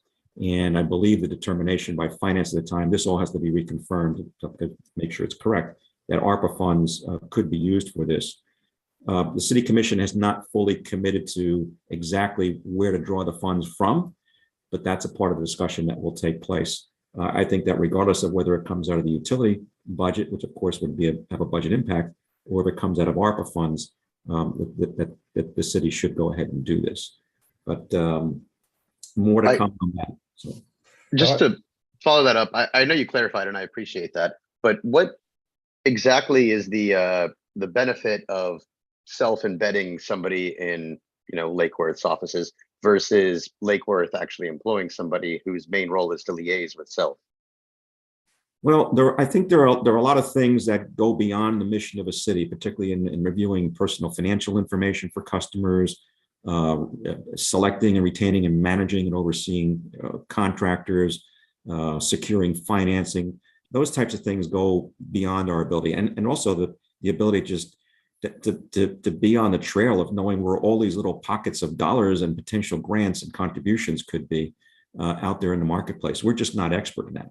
So even if we said, okay, we'll hire a person ourselves and pay them $100,000, we couldn't replicate what the self-organization brings to the table. That'd be very, very hard for us to do. So why create something, on our cost structure that's already out there that can be retained very easily, and have them work right in our offices. Yeah, and for what it's worth, we would not do that scenario where if the city offered to hire somebody and they work for the city and then somehow try and get embedded with us, we wouldn't do that.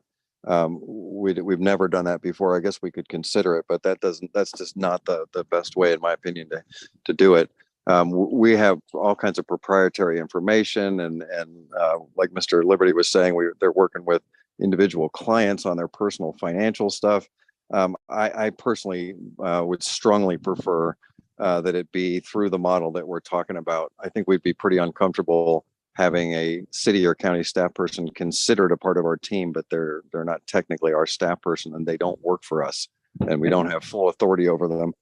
And I think that, Yeah, I mean, as a customer, 100% agreed. I feel that way. One at a time. Mr. Jeffers. I was just going to say 100% agreed. Everything you just said, Doug, sounds exactly like the appropriate amount of reticence to the situation. That's it. And I was going to add that as if I were a customer coming in for assistance, I might be a little reticent about sitting down with a city employee and sharing my true financial picture, right? Yeah, right. But a not-for-profit green bank, yeah. I don't know. Again, it just seems interesting. It seems like if the city is going to adopt this and pay money for it, then we need to ensure that the people who live in the city get the most value out of it and not anybody else. Totally agree. Yeah, that's my only opinion on the matter. Well, to go off and the it comment, comes out in different ways. Mr. Jeffers, that's the one thing I was going to mention next was the outreach portion. What's the ramp up rate for hiring someone and then getting all the marketing efforts out there? What does that typically look like for other? Oh, it's challenging. It's challenging, particularly in this current market with a 3.5% unemployment rate. It's challenging. So that is going to be one of the first things we really need to focus on. We typically ask for like a 60 to 90 day ramp up period once the agreement is finalized. We need to focus on that issue and make sure that we recruit and we bring on and train a really good person, because that person's going to be critical. And if I could back up for a second, when there was some discussion about the in-kind support, I wanted to really emphasize how valuable it is. It's not just the seal of approval, which is really important, but it's also helping get the information out. So we had 2 agreements in place, and I won't name names, but one jurisdiction was really aggressive and we're putting out utility bill stuff for information. They were putting us in their newsletter. They were doing special events with us. The other county basically did nothing. They said, go to it and just, good luck. Well, we did almost twice as much lending in the jurisdiction that was aggressively working with us. So part of our success is going to hinge on how aggressively you help us. If you can commit to really getting the word out, and we're able to connect with the people getting audits, we're able to connect with people through their utility bills, we're able to connect through other means, that is going to be extremely meaningful in terms of getting the word out and actually increasing the number of people who participate. Yeah, we have a large number of neighborhood community leaders that are pretty good at getting information out. And once this Right. goes live, we could potentially have, dozens of prospects right away. Yeah. Of course, Great. the audits are definitely going to be a good indicator of, who takes advantage of this program. The landlords, like you said, a tough nut to crack, but showing people how it could be a capital improvement, tax write-off, things like that. Those are things I look for when I have to improve properties. Like if I have to do it, I can write it off of my taxes. That's kind of the only thing you can do if it's going to help. Director Liberty, you have your hand up. Yes, I just want to point out too, there's a nuance in here that everybody should be aware of, is that the way this is envisioned is it would not be limited to Lake Worth Beach residents. It's addressing the electric utility service territory and the water utility service territory, which are not contained 100% within the city limits. So for example, approximately 28.75%, as I understand it, of our electric utility customers are actually outside city limits. And then approximately, off the top of my head, around 13% of our water utility customers are outside the city limits. I believe, Doug, that you envision this program applying to those customers, regardless of whether they're actually within the city limits or not. Is that correct? That's correct. We'll let you decide that. You tell us. We're happy to do it either way. And you've made that clear, Mr. Liberty, from the beginning, and we are fine working in your utility service territory. So I would put it to the advisory board. That's a key, I think, an important point. Maybe not that important, but I had asked that earlier. How is that different from the contractor question? Yeah, and I answered that broadly, not thinking about the service territory, but I was trying to just identify that some of the contractors that we sign up will do work, outside of the city or the service territory. And that's above and beyond what we're trying to accomplish directly with you. It was just more or less identifying an additional benefit. From our perspective, if we're helping your local businesses grow, that's a good thing. And so that extra jurisdictional work was just simply identified for that purpose. Could that potentially overwhelm the one person who's in charge of the program? No, because the way I envision this is that the extra jurisdictional projects would actually be sent to a different staff person. We have 20 people on our team. Okay. And we have 5 loan officers. And so the projects that are outside of your territory, outside of this agreement, would actually go to a different loan officer. The person that we're hiring will potentially hire, if this gets approved, will be dedicated to your city and your utility jurisdiction. We're not intending to use them for other purposes. They'll be dedicated exclusively to you. I think, from our perspective, it would be a very awkward situation to be in if we had to say to a customer, let's say, who's outside of our city limits in the Village of Palm Springs or unincorporated county, where we'd say, oh yeah, you're not eligible for this program because you're outside the city limits, but you are our electric customer. So we'd rather not have to get into that differentiation and say, hey, it's going to be good for all these customers. Well, that's a good question. Like if someone from Wellington who's outside of our service area wants to have a loan or something, do they contact our local office? Do we say no? Or do we just refer them to someone else? Yeah, you would refer them to our home office, and then we'd farm them out to the appropriate loan officer who handles that area, which would be Roy DeGans, who covers the Treasure Coast area. And I think it's also important, correct me if I'm wrong about this, Doug, that the seed money that the city provides is to pay the cost of the individual doing the coordination. It's not loan money, correct? Correct. It's primarily for salary. That'll probably eat up, 70% or more. When you have salary and benefits, we even provide a small 401k match so that we can help people with a little bit of retirement as well. We try and provide a fair package to them. A little bit of the money, maybe 15-20% will go into a broad bucket of marketing. So in addition to the efforts that this individual would be doing on the ground and what the city would be doing with in-kind support, we would also be running a variety of social media ads. Right, like right now, we just launched radio ads in Miami. We have Facebook and other social media ads that are running in multiple jurisdictions. And so we would be committing some of these dollars back to supplement that outreach that's going on in the ground, so that we're hitting the markets in a variety of different ways. I also would like to stress that we really want you to take ownership of this, even though it's our program. We really want this to become a city program. We worked with another jurisdiction, and the next day the headline said, City X rolls out new energy program. And at the time it was early, but a number of my staff were like, what? This is our program. I'm like, no, you don't understand. We want this. We want this. We want them to take ownership of this program. So our goal is really to you are the front of, you're the face of the community, and we want you to be able to use our program to help make your city and your utility look good. We really want you to embed this into your DNA. It becomes a part of your city programs. Do you think a person who got hired would be able to attend, say, neighborhood meetings or after hours meetings, like say 6, 7 o'clock in the evenings? Okay. Absolutely. We provide flex hours, and we also have overtime if needed, but a lot of these positions we'll ask for minimum hours, but we provide great flexibility.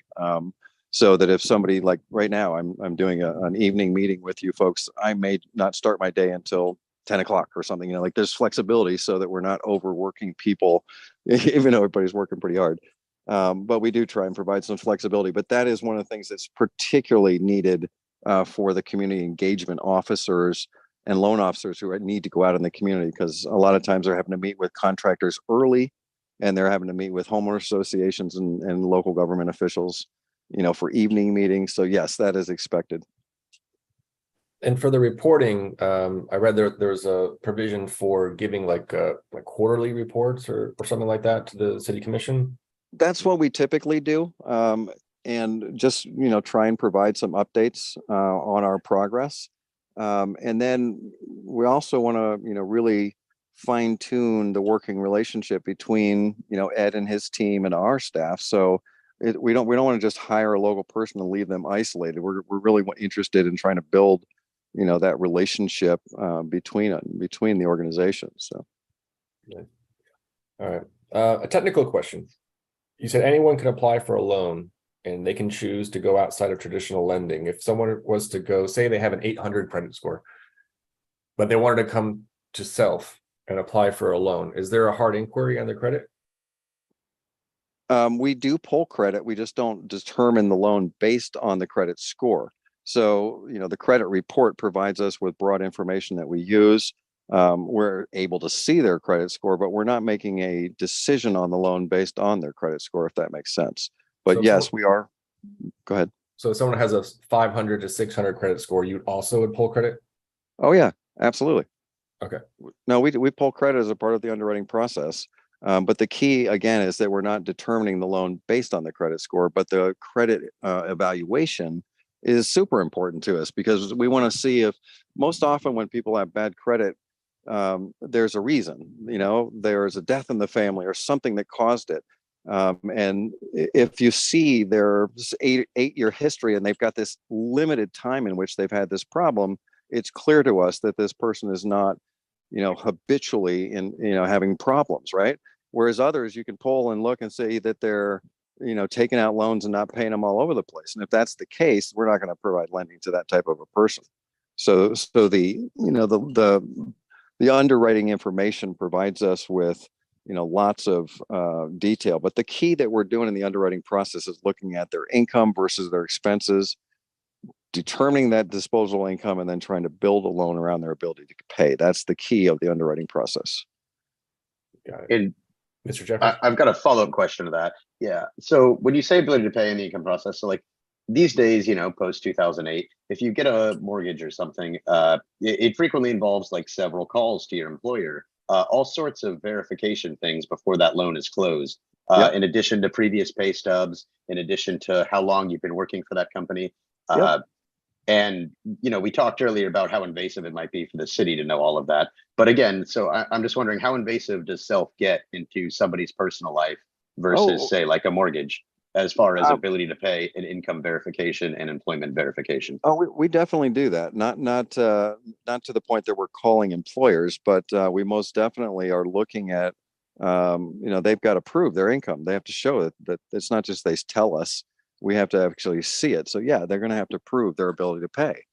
Right, sure. for sure. Bank statements, like pay stubs, Yeah, pay W-2, stubs, tax just like, returns. yeah, exactly, Yeah, just like okay. you referenced. So Right, that's like- very typical, and where some loans are easier than others and get approved within hours, and there's others where we have to take a little deeper dive and get more information. And sometimes the primary applicant has almost the ability to pay, but not quite. And then we'll look for, is there another family member who could be, a co applicant on the loan? And so that's also something that we do quite a bit, is a lot of times another family member, particularly like children who are going to own that home 10 years from now, right? And they're more than happy to co-sign a loan for their aging, mom or dad who needs the AC, because they're living in that home too, and they're eventually likely to own it. So we do a lot of 2 and 3 applicant loans as well. So even if Okay. they are on the low scale of income, and they know for a fact that they'll need a grant to get something, you're still going to pull credit on those people as well. I didn't fully understand. If they don't have, well, it would probably take us to go through the underwriting process to make that determination. We wouldn't know in advance of pulling credit that they didn't have the ability to pay, more than likely. So I'm not sure I fully understood that question. Well, we have a very high poverty rate of residents. I'm not sure if the majority of those are renters versus homeowners, but if people were absolutely sure that they didn't have the ability to pay, but they still wanted some assistance, and they didn't want to get their credit pulled, but they were trying to get a grant for something, because having a hard inquiry on your credit lowers Right. your credit score for other things like car loans and whatever else. Yeah. Like is that a requirement for someone who absolutely knows that they don't qualify for any kind of ability to pay loan? They just be more. Yeah, I mean, I don't know if I'm fully answering this, but my mind is saying that if somebody came to us and they didn't have the ability to pay, and therefore were not likely to be able to secure a loan from us, we wouldn't just say, sorry, can't help you buy. One of the things that we would try and do is refer them to other programs that may exist either in the city or county. And we usually have reciprocal agreements in place, like in St. Pete, their housing staff that's divvying out the SHIP and CDBG grants. They typically have a couple hundred people come in, and only 20 projects can be funded. So instead of just like ignoring the other 80 or whatever, they'll say to them, you may want to check out SELF. So I think we could have a reciprocal situation where if we ran into somebody that fits into the category you just described who wasn't able to pay, we would do our best to try and get them assistance from another organization, in the local community. Oh, great. No, I think it's a fantastic program, and I'd put my endorsement behind it. I think having a full-time person would be a great benefit for the many homeowners and landlords in the city, because they can improve their properties for their tenants, which is a number one gripe that a lot of tenants have: is high electric bills because of window shakers and inefficient windows and just the lack of insulation and whatnot. So that low-hanging fruit could be help these people, just getting the landlords to actually participate. That's I'm not sure if that's going to be part of the outreach program as well. Well, we're going to try. Obviously, we can't guarantee. We don't have the ability to mandate that they do it, but we're going to try. We most certainly will make them a target for us to go and meet with, and be able to provide some options to them. But obviously, we can't control whether they're going to do it or not. And I'm even willing to commit to trying to have a conversation with the Palm Beach Housing Authority to see if maybe they might consider replicating what the Atlanta Housing Authority did, because I think that's a game changer. If they could actually provide a voucher boost to go along with this, then I think your uptake would greatly increase. So I think that's another thing that may be worth our time. Nice. Okay. Does anyone else have any questions? Because we're pushing actually we already passed the 2-hour mark.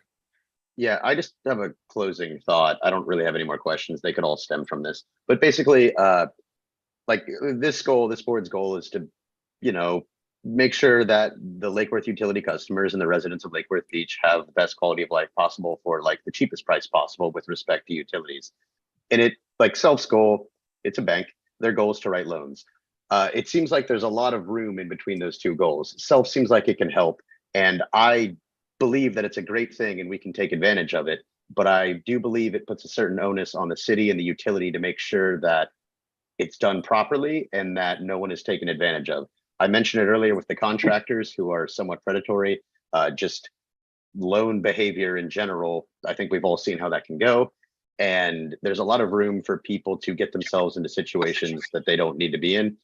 And as long as we, the city, or we, the utility, can make sure that there's appropriate guardrails around what people get themselves into, then this is an excellent program and we should fully support everything it has to offer.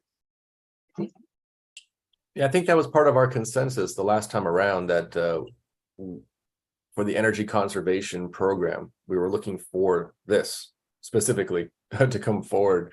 So I think we already agreed to this. It's just a matter of getting the city commission to agree to this as part of the policy. Gotcha. Well, again, we mentioned it earlier, like nothing's stopping me from getting a self loan right now.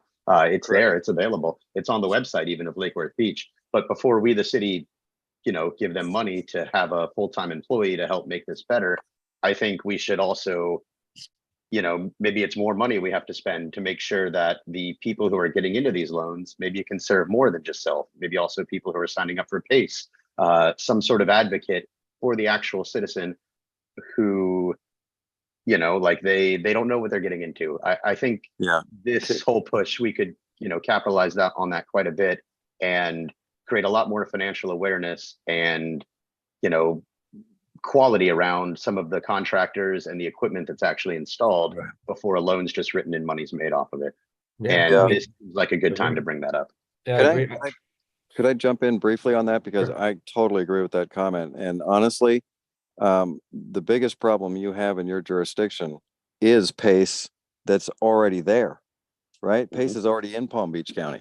And I'm getting calls from your tax collector and city elected officials, and people are defaulting on these. They're potentially going to lose their home. Your problem is not with unsecured loans from a nonprofit green bank. Your problem is with for-profit companies who are giving secured lending products without having people have to show their ability to pay, and they're strapping them and they're hurting them. I'd close down your PACE program or put additional consumer protections in place if you're worried about this issue, because that's your biggest problem, in my opinion. To ask you a question, if I had an existing PACE loan of say $30,000 for a solar system, and I couldn't pay for it, and my tax bill was coming up for $5,000, is there a way that I could come forward and say, hey, I cannot pay my tax bill, can I get a unsecured loan to pay off my PACE loan? We've never done that. The closest we've done on that is in the hurricane recovery scenario up in the Panhandle, when which is the hurricane that hit just west of Tallahassee about 5 years ago. Forgotten the name, but there were folks up there that Michael, is that what? Yep. Yeah, and It was Hurricane Michael. Yep. So there were folks that had insurance, but they had $8,000 and $10,000 deductibles, which they didn't have the money and they couldn't get the money. So we actually provided loans for the deductible so that they could expedite the claim and therefore expedite the recovery. But we've never done the scenario you described. I guess it's possible, but I don't know that we'd want to get too tangled up in that. Yeah, I mean, I had an issue for myself personally where I had a PACE loan because I wanted to just try it out for installing energy efficient appliances, air conditioner, hybrid water heater, and solar. And when it came to do a refi at a very attractive rate, they were like, you have to refi the PACE loan as part of this. You can't leave that alone as a tax assessment. And I actually bought down my rate to a 0.49% interest. So it really killed me that I had to refi that 0.49% loan, because it was very attractive, but I had to do it. Most people don't know that usually they get like the 8 or 9% PACE loans. Right. Yeah. And that's the crazy part is PACE loans right now are 9 to 10% for a secured product, and we're offering unsecured loans at 5 to 8%. It's supposed to be the other way around, right? Yeah. I mean, PACE investment's about the most secure investment you could make because there is actually no such thing as a default from the investment perspective because the PACE loan is not with the individual, it's with the property. So if the individual defaults, the property goes to tax deed sale, gets picked up by somebody else, and the new owner has to pay the PACE loan that's still there. So at worst case scenario for these investors, it's a lag time. But even through the tax deed sale, they still get paid. So it's a super secure investment for these people, these private companies, and they're making boatloads of profit at 10% interest rates for basically a HELOC. It's Yeah. basically a double priced home equity loan. Yeah, as far as education is concerned, if that was brought up to people, that scenario saying you get this loan, your house is basically, assessed versus self, which is unsecured loan, and then what the worst case scenarios would be. A lot of people don't know what they're signing up for when they're getting PACE loans. Exactly. And it's the contractor in the field that's selling it to them, and they don't even know it. I was talking to a contractor recently, and he was complaining that we weren't as fast as the immediate approval of PACE. And I said to him, "Do you know what happens when you push a PACE loan on a homeowner who can't afford it and they default?" He said, "Nope, no idea." He's the one selling the product, and he doesn't even know. And I said to him, "Sir, if you push a PACE loan on somebody who can't pay, they can lose their house." And he Yeah. literally just went silent. He didn't even know. Yeah. So back to that earlier question about comparing PACE with us, there's just no comparison because they don't have any oversight. There is no third party administrator. It's actually the contractor. And if you know you can pull up on the computer how much someone's home is worth. And I can tell you that by law, you're allowed to get 20% of that for a PACE loan. So I can literally give you a walk sheet so you can walk the neighborhood house to house and you can know the maximum loan you're going to be able to get this person to qualify for and not even have to show their ability to pay. Yeah, that's Right. we're trying to And avoid that in this area. Yes. And can Yeah, I just and make I one? completely agree with all of that, but I understand why you wouldn't say it, but I do think there's probably some edges around this lending program as well. And that's why, again, I'm coming back to my refrain of I believe the city or the utility, if we're going to invest this money to, paying for embedding a self individual within our system, we also need to do something to provide an advocate whose sole responsibility is the homeowner, the tenant, the landlord, what have you, whoever is the customer of self at that point, but is also a citizen and or resident of Lake Worth Beach. And that Yes. through that process, the best thing will come. And that person, they can look at PACE, they can look at self, they can look at other alternatives that might exist. And that is how we bring the most value to the people who are important to us. Right. And for what it's worth, sir, that is what I see our job. We work for the clients. They are who we serve. And so we're trying to look out for their best interests. And if I can circle back and make one last comment on PACE and then I'll quit. If there was any one thing that I would recommend you do, if there's a PACE program operating in your jurisdiction, you should require that they add the ability to pay component. So I've been talking to you about CDFI loans and Kiva loans and so forth. In St. Lucie County, when I was a former county commissioner, I also created one of the first PACE programs in the state. And so St. Lucie, I helped them create it from scratch and raise $30 million for their program. Well, as we worked through this and I became better educated on these issues, I got alarmed and I came back to the county commission and told them that we need to adopt higher consumer protections. And so the county commission in St. Lucie voluntarily adopted a mandatory ability to pay component for their PACE program, which is not even required by law. And they kicked out all the for-profit PACE companies because none of them will adhere to that. They don't want anything to do with it.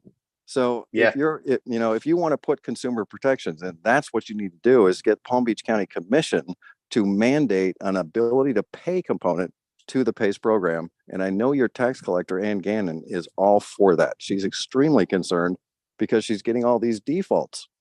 Right. And then And they I go to think the tax ability to pay is excellent. And I can totally understand how that helps the people who make the loans or collect the money. But I'm advocating for ability to pay for something good that's worth it. Right. And that's what we need to make sure is the case. Right. Yep. And to that issue, that's where we make sure that the products that we're financing have already been properly tested by a third party, that people are not overpaying for it. So we're doing the best we can. But if you have additional suggestions, I'm certainly all ears and we'll do our best. But I just want to assure you that we see our role as working for the homeowners. They are our clients.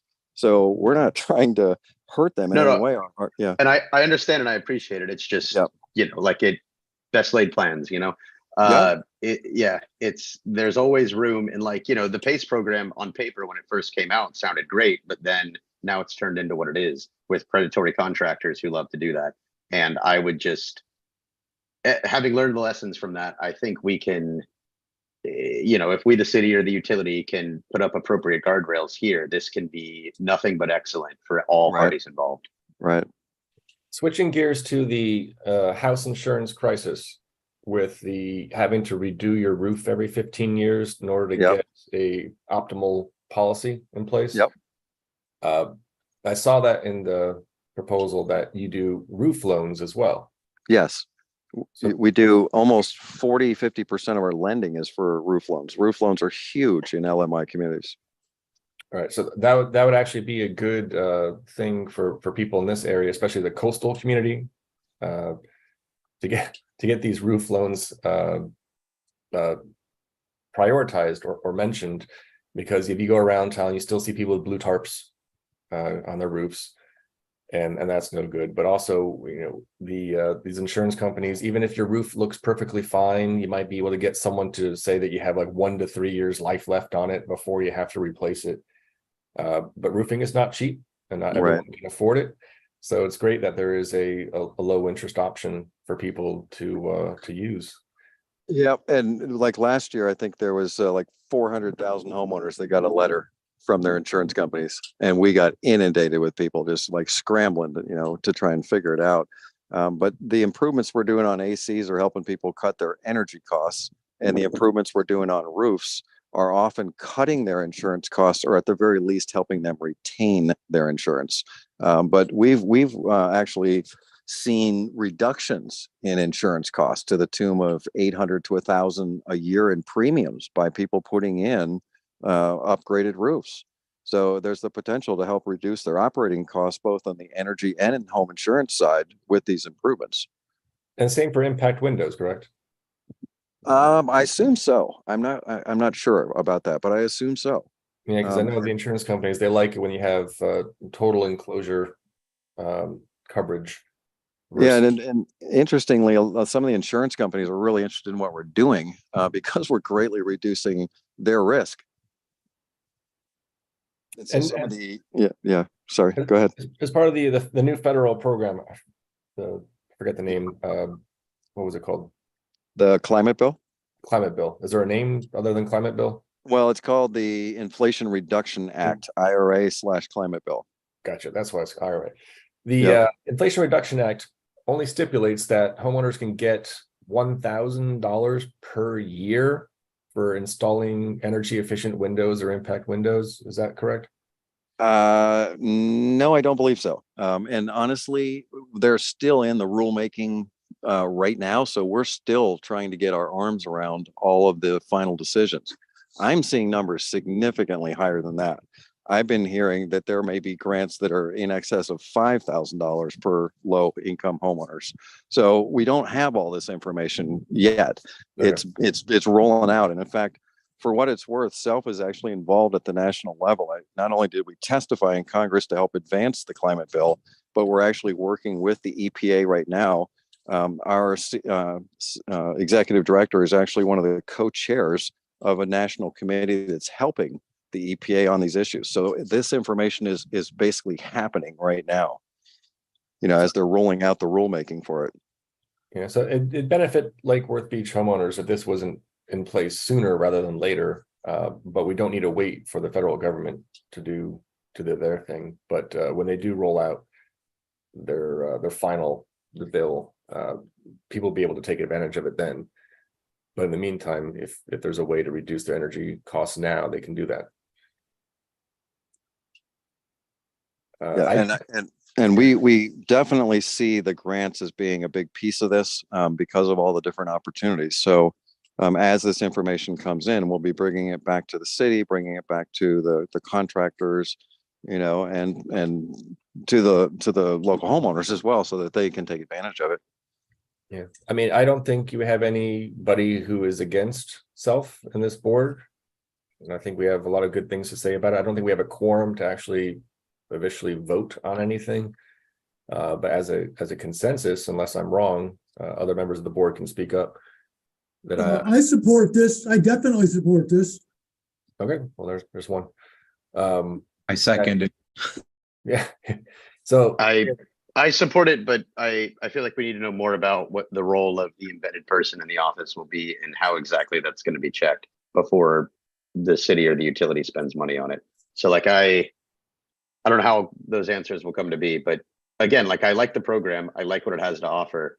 I just think that throwing more loans at people or more availability of loans at people in these situations isn't going to be good without some sort of advisement or, you know, advocate role. And Ed Liberty, Director Liberty, you can answer that for me, please. Thank you. Yes, I think the details you're looking for are in Exhibit A of the contract that you have a copy of, scope of services. And that gets into the specifics of what self will do. So I don't want to say that these are all of the things that the one person they will have here will do.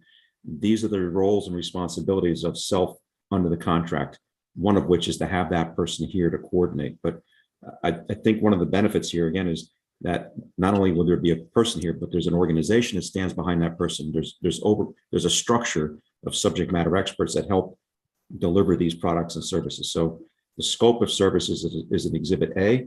It's Yeah, I've read through the scope of the services they offer. It's just, from my perspective, it almost seems a little bit backwards. It almost seems like if a bunch of people from Lake Worth utilities were applying for self and self was like, oh, we just can't handle all this demand, then they would approach us with this because everybody wanted it because it was so good. But instead it's going the other way. And that just, you know, it seems a bit interesting. Well, and if I can interject, because the other way it doesn't work. If there's no one there to actually launch and cultivate it, no one knows of it, and therefore no one participates. So that's why we need to make the investment in the organizational capacity so that we can put boots on the ground to actually connect with the contractors, connect with the local homeowners, coordinate with the utility, coordinate with Tom and the energy audits. That's why we're doing it that way. And we've been doing this for 13 years. So we have a pretty good idea of what works. yeah, I get it. Like if I were someone who said I need a new air conditioner, but I don't have the money, I can either put it on a credit card or I can approach Right. Big Bank, right? And Big Bank's going to turn me down. But Or you could just Google Florida home improvement, like green energy loans or whatever, and immediately find self's page, you know? Yeah. Let me give you an example where I think this is valuable. So not everybody is intimately familiar with the Google machine, right? So I go back to the example of what happened at the District 2 meeting the other night, you know, in a good way, where a resident, you know, spoke. She was there with her daughter and she was very interested in doing solar and she spoke up in public and said, I need help. Can anybody out here help me do this, right? Well, she didn't use the Google machine. She spoke up at a public meeting. I got to believe there's a lot more people like that. And that by having somebody in the community attending and driving community information sessions, following up on the energy audits, that person will know where to go. Completely agreed. And I just think that question is best served by somebody who has no allegiance to a particular program and instead can look at a variety of them and say, this program will suit you the best after I've looked at your needs. But what we're talking about is the opposite. We're talking about somebody who works for a program who says, no, we are the best, you should use this one, because they're incentivized by creating the most loans. And that's, again, it's a motivation thing. I get it, but I believe it's the city and the utilities' responsibility to protect that and make sure that they get the best possible program. Mm-hmm. And again, self can help. I believe it is the right solution for many people.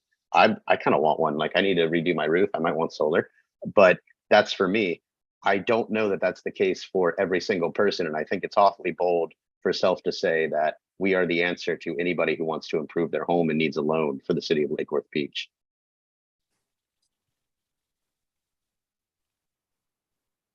Point well taken. And what I would offer is if the city, and it just doesn't have to be within the electric utility for that matter, if the city tried to create that function, I personally think it would be less effective and probably higher costs. So the relationship, it starts out with 3 years, and there are very specific functions that are the tasks that have to be achieved and reporting, and where the city could terminate for a number of reasons throughout the process if it felt compelled to do so.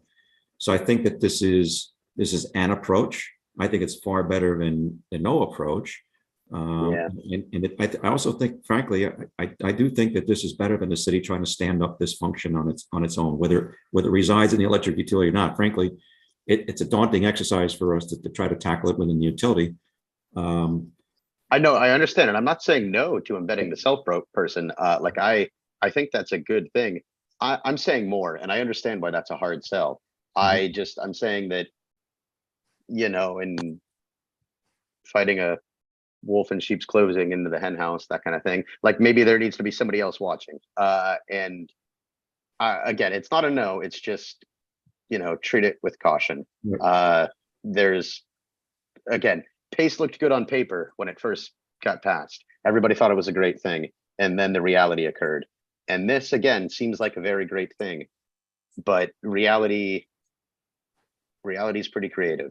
Well, And with unsecured loans and grants, I mean, in quarterly reports to the city commission, I think there's going to be some kind of accountability. If they see, if they see higher and higher defaults, you know, over the course of 2 years, they're going to say, what's going on, right?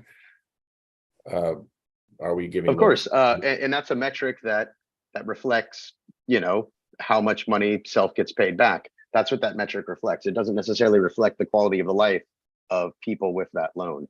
And I just think that perspective is important to keep in mind. And I do believe that, again, guardrails, if we can put them up and employ that person, or, you know, give a grant or pay money for that person to be embedded within the city, then good things can happen. But we need guardrails around it. I don't know what those look like, but I know that left unchecked, some bad things, some unintentional consequences that might overshadow the good that can be done could occur. And I would just hate for something like that to happen. Let me say that I mean, that certainly could occur, but one of the things I would point to is that, for example, we mentioned default. The risk of default, these are unsecured personal loans. So the risk of default is purely on the residents, not on the city. And it's an unsecured default, right? And the evidence, you know, that self has put forward is their default rate is as low as 2%. And much of their funding is coming in the form of, you know, charitable organizations, as the presenter mentioned, largely the church, but of course many others in grants. But so this is not like folks are going to lose their homes because of the default, because it's unsecured, right? Oh, no, of course not. And I understand all that. And again, I like self. I think it's great. I'm just saying that I think this opportunity, and with all of the, you know, kind of the buildup of a lot of these different programs, your average resident, your average homeowner is pretty confused now when they look at their options. And if the city is going to endorse one and pay for somebody to be embedded full time, that we need to make sure it's the right thing for that person. And sometimes it will be, sometimes there might be something else that's better. And I don't know that that's the responsibility of self. Right. It actually is, if I can clarify that, because if there is a situation where somebody comes to us and they have better options, we'll encourage them to take those options. We're trying to help this individual. We've been doing this for almost 13 years. And if you're concerned about our track record, I would encourage you to take a look at Dade County's due diligence report, which they did on us, that took about a year for them to complete. They contacted every single one of our partners and got a basically glowing response back from them.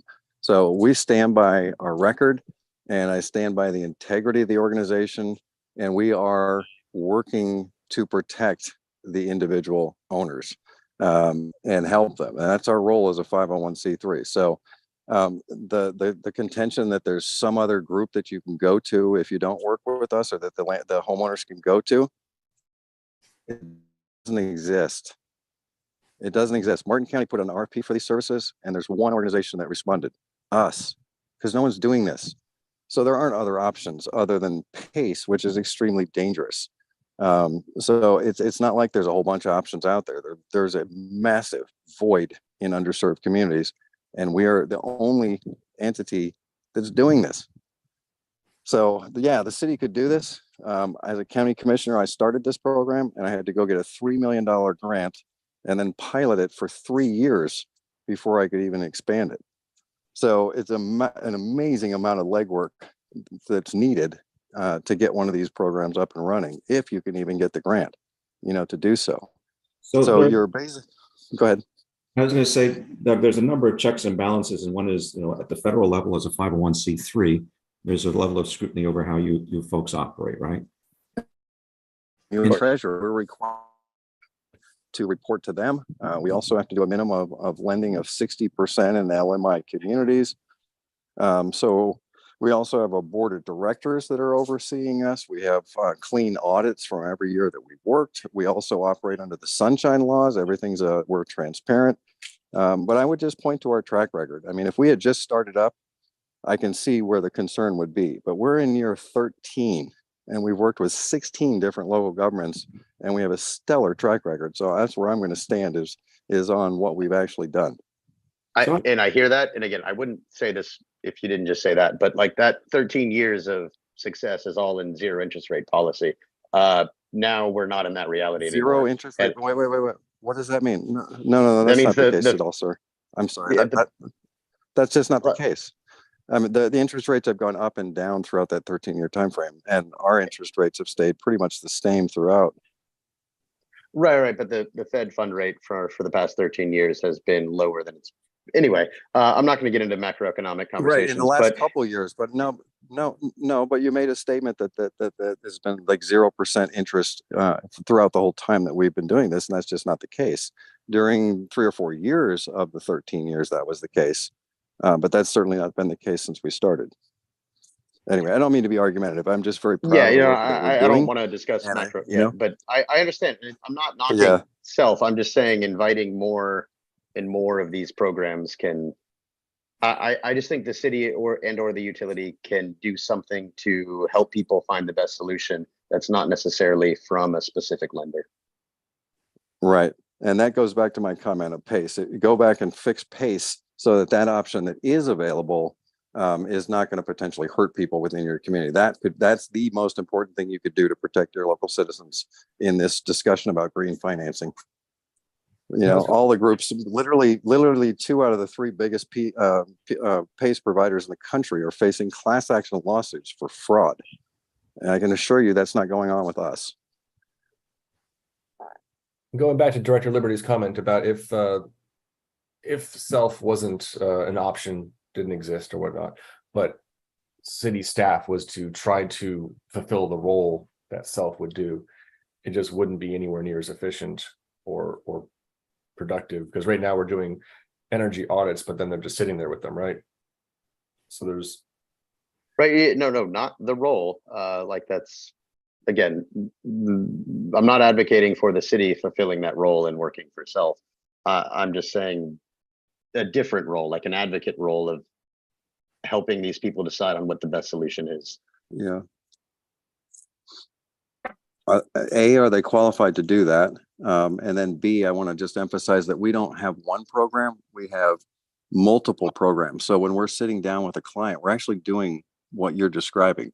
We're not trying to fit them into the only available box. We're trying to figure out which one of our programs can give them the best interest rates, the best terms, and so forth. So we're not just, putting them into one program. We're trying to see if they are best suited for a CDFI loan or a Kiva loan, or which one of these programs, that we've created are going to help them the best.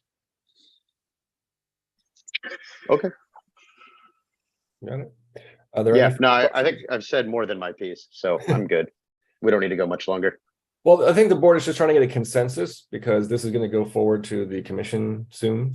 And I'm not sure, Director Liberty, if we're going to have a second meeting on this. I don't think one is required, but that was the goal, was to go over the scope, contract, and pretty much get a consensus moving forward.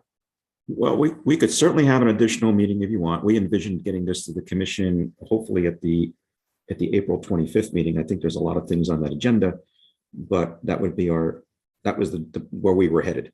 Yeah, But if this group wanted to, bring it back and talk about it further at the advisory board level before it goes to city commission, that's entirely up to you. We would take your lead on that. yeah, I would not want to recommend that. I mean, we already kind of approved this proposal before we even had the details last year. So we don't want to, restrict anyone's ability to take advantage of this program if they can. So I would say that because we don't have a quorum, I believe we have a general consensus that this is a good thing as long as it's got guardrails. And we can, it's like a 3-year trial period pretty much. And it can be expanded after that with 1 year, was it 1 year extensions? I don't have the contract language in front of me, but I believe after 3 years, it can be expanded by 1 year, correct? By the commission? I'm flipping through it myself because I'm. Terms of agreement renewed for 2 1-year terms.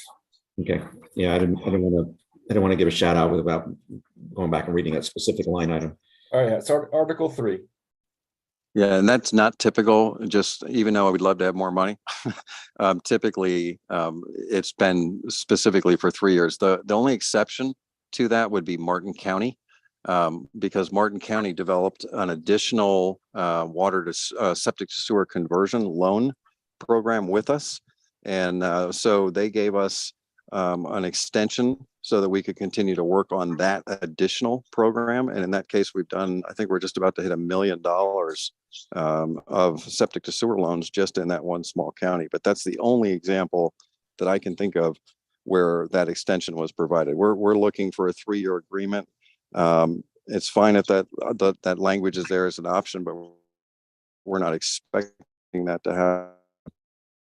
And what happens to staff? Say the 3 years comes and goes, they get absorbed by the larger group and relocated to a different area?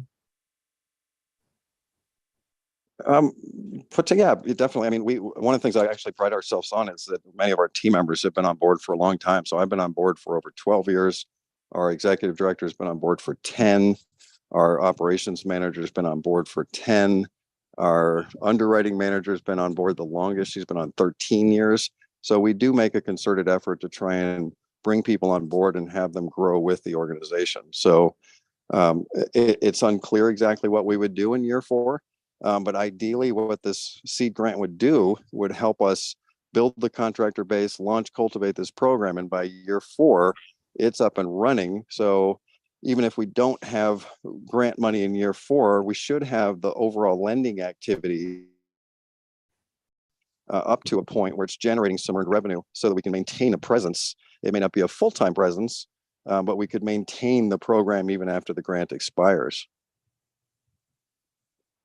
That's a good point. So even in year 4, if the city decided to decrease its level of funding, I don't envision that the city would say you can't write loans in the city anymore, right?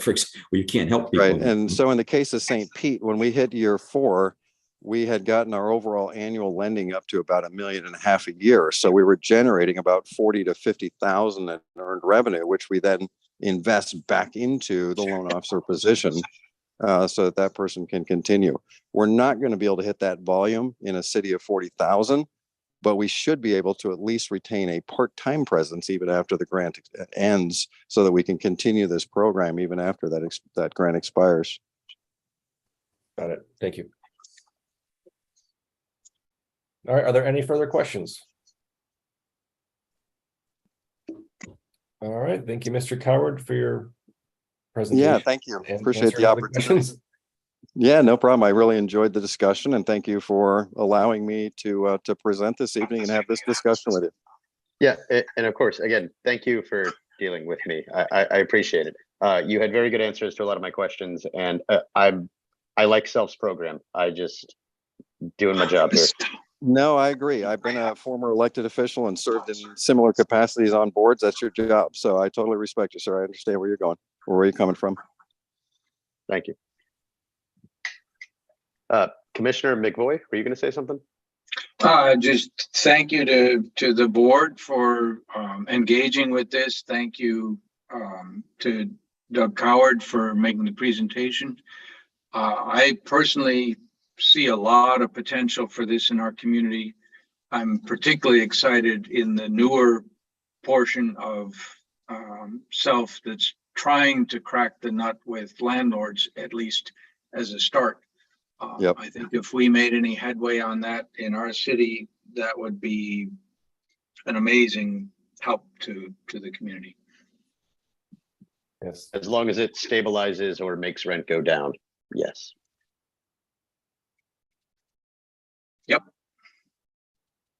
Okay, well, thank you very much. Let's move on to the rest of the agenda. There's not really much else on it.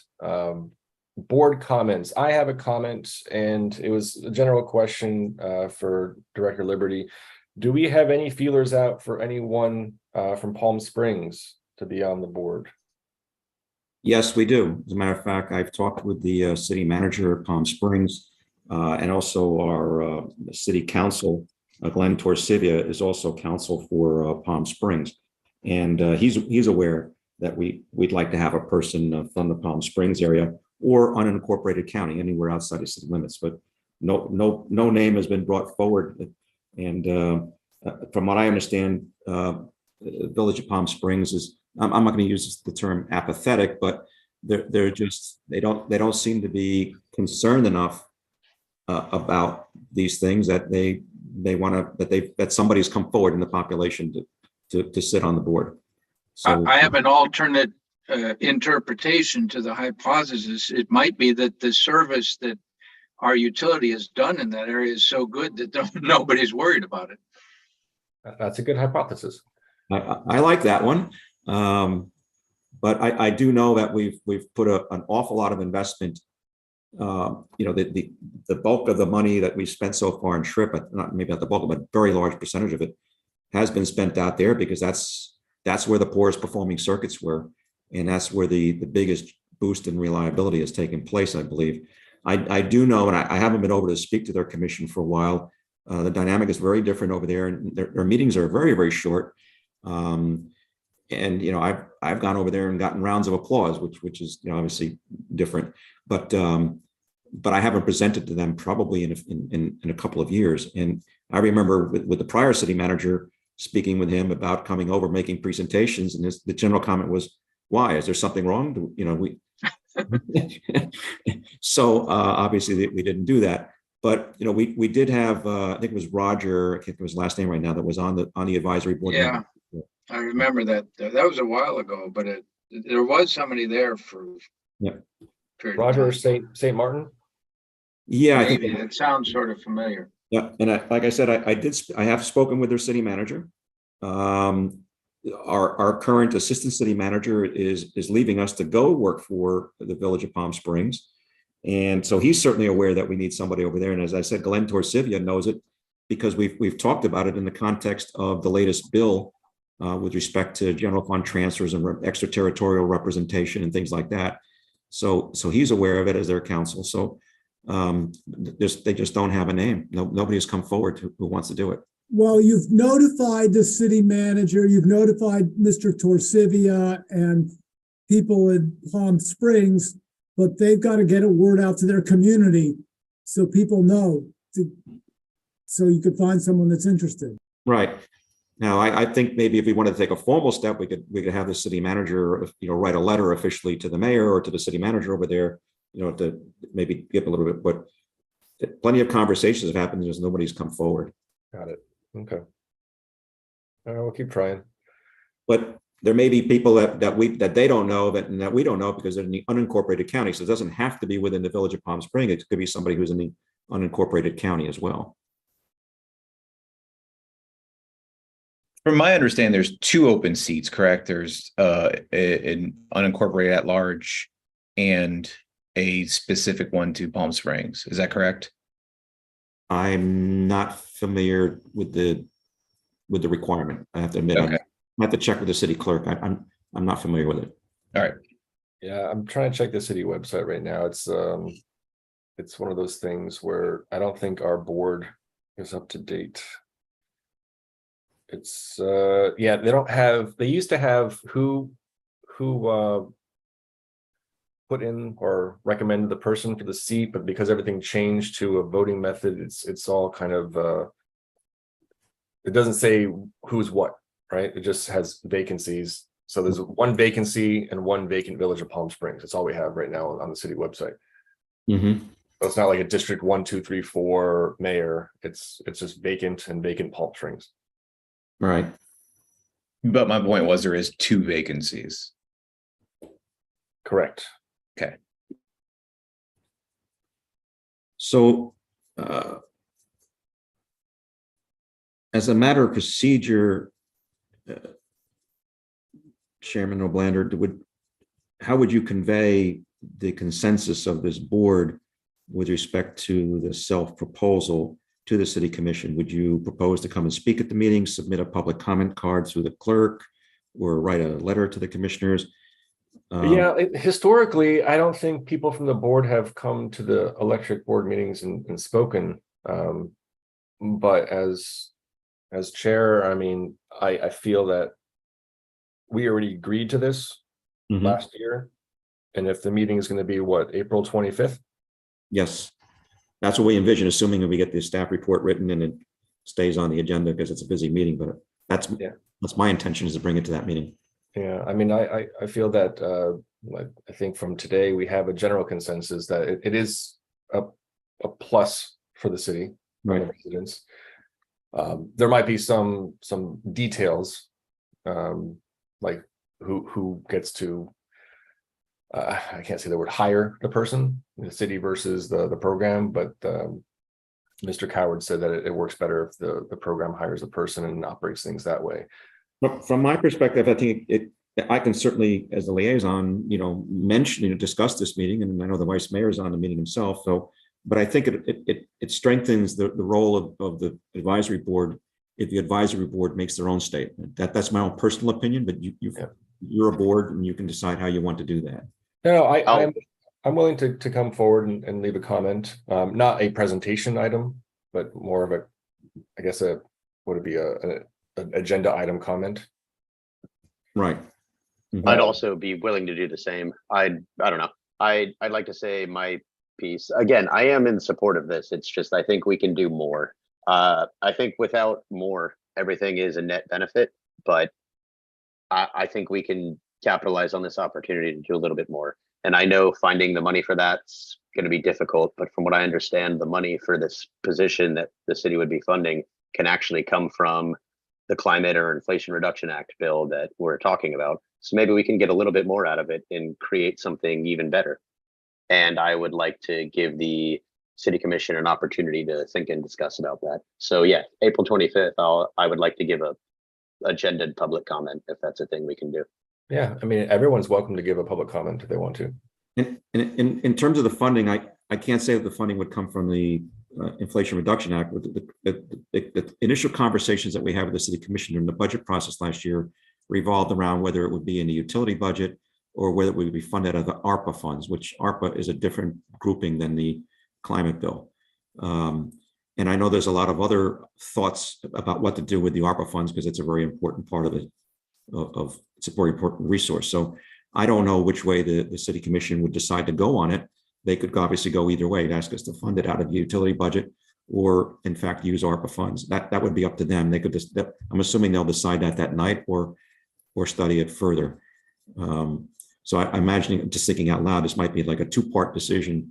A is whether they want to enter into the agreement, and B, and how to fund it. But Right. I do know Okay. that the city manager's Yeah. office does keep a running list of things that are contemplated or that the commissioners have expressed an interest in funding out of ARPA. It's not our purview to say how they're going to fund it, just that we agree that it should be funded, correct? Correct. That would be my interpretation. Well, yeah, okay. I mean, yeah, Vice Mayor McVoy's here. He's heard my piece. I'll write an email to who I need to, but yeah, April 25th, I'll be there to say my thing. And again, I'm not knocking that it is a net positive. I just think we can do a little bit more for like capitalize on this opportunity to make everything even better. And I think this might be the time to seize that opportunity. And that's it. And I'll provide my comments to the people who need to know. Thank you. All right, great. Thank you. All right, anyone else have any comments before we conclude? We do have, I think, the liaison comments, is things I want to just say or say, but make you aware of. We did submit for two topic areas under what they call GRIP, GRIP, which are Grid Resilience Improvement Grants, that are a part of the climate bill, I believe. I may have it mixed up exactly where it comes from, but there's two large DOE grants that are out there. There's actually three. There's Topic Area 3. Topic Area 3 is we're in essence riding along on that one because it involves ocean current energy, and that was an application that was made by FAU. And there's a piece in there that would be for us, should that be funded. That's for further study and engineering work associated with that project. However, there's Topic Area 1 and Topic Area 2, which are grid resilience functions that cover infrastructure and technology.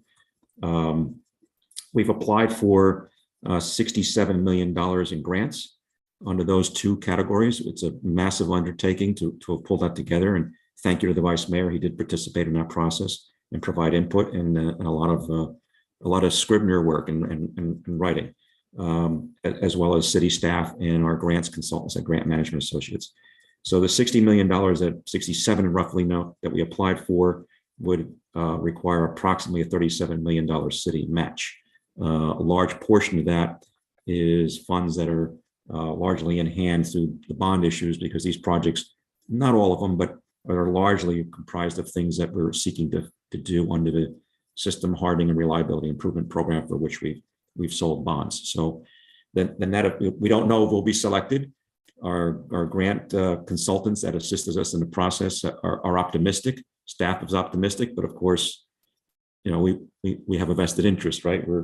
We believe in ourselves, and should we get some money, what that will effectively do is stretch our bond dollars a little further, because we'll have a match. So we'll have DOE helping us with some of those projects. So we'll hear the first good news, hopefully, or bad news sometime in June.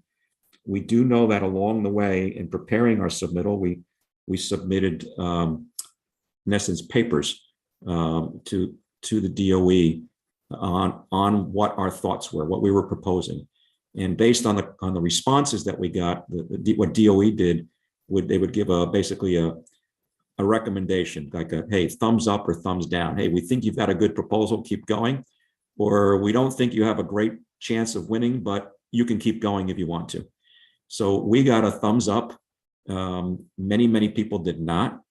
And it does appear that a lot of the work that we've done over the past 2, 3, and 4 years to build the logic and the conceptual and preliminary engineering and the grant work that we did, or rather the bond work that we did, has made it much easier to be successful. So fingers crossed. I can't guarantee that we'll win, but I can tell you that the staff members that have been involved, as well as our grant advisors, consultants, are very optimistic. So I don't know how it's going to turn out, right? But we're trying our best to get more money in the door to minimize the amount of debt service that we have to incur to continue on our program. So I think and the types of things that we asked for are things that were in the bullseye of what the administration in Washington is seeking to accomplish. You know, drive technology and also drive hardening and improving reliability. Did you say the Ocean Current SEMREC project was part of that grant, or is that separate? That is separate. That is separate. So FAU, Florida Atlantic University, who runs that DOE center focused on marine energy research, they submitted, and we are one of the team members in that program. And there's a portion of the scope of work which involves Lake Worth Beach, and that's largely around our ability to bring 26 kV infrastructure out to the beach to provide that point of interconnection with what might be built offshore. Got it. Great. All right, good news. So when do you think you'll hear back about the grant? The DOE is indicating that they'll begin making awards and notifications in June. And then sometime, later in the year, probably early fall, I'm thinking September, October timeframe, they would get into negotiations with each of the people, each of the entities that they decide to work with, to get into the details of, okay, exactly what is your project involve? What's your measurement and verification going to be of results? How are you going to report on progress? What activities specifically you're going to take? Because it's much like getting a FEMA grant, for example, after storm. There's very detailed, very rigorous processes that you must follow in order to actually receive the money. And part of the reason why I wanted to bring it to the attention of this board, these GRIP grants are, while they're important for infrastructure protection, they very much involve community participation.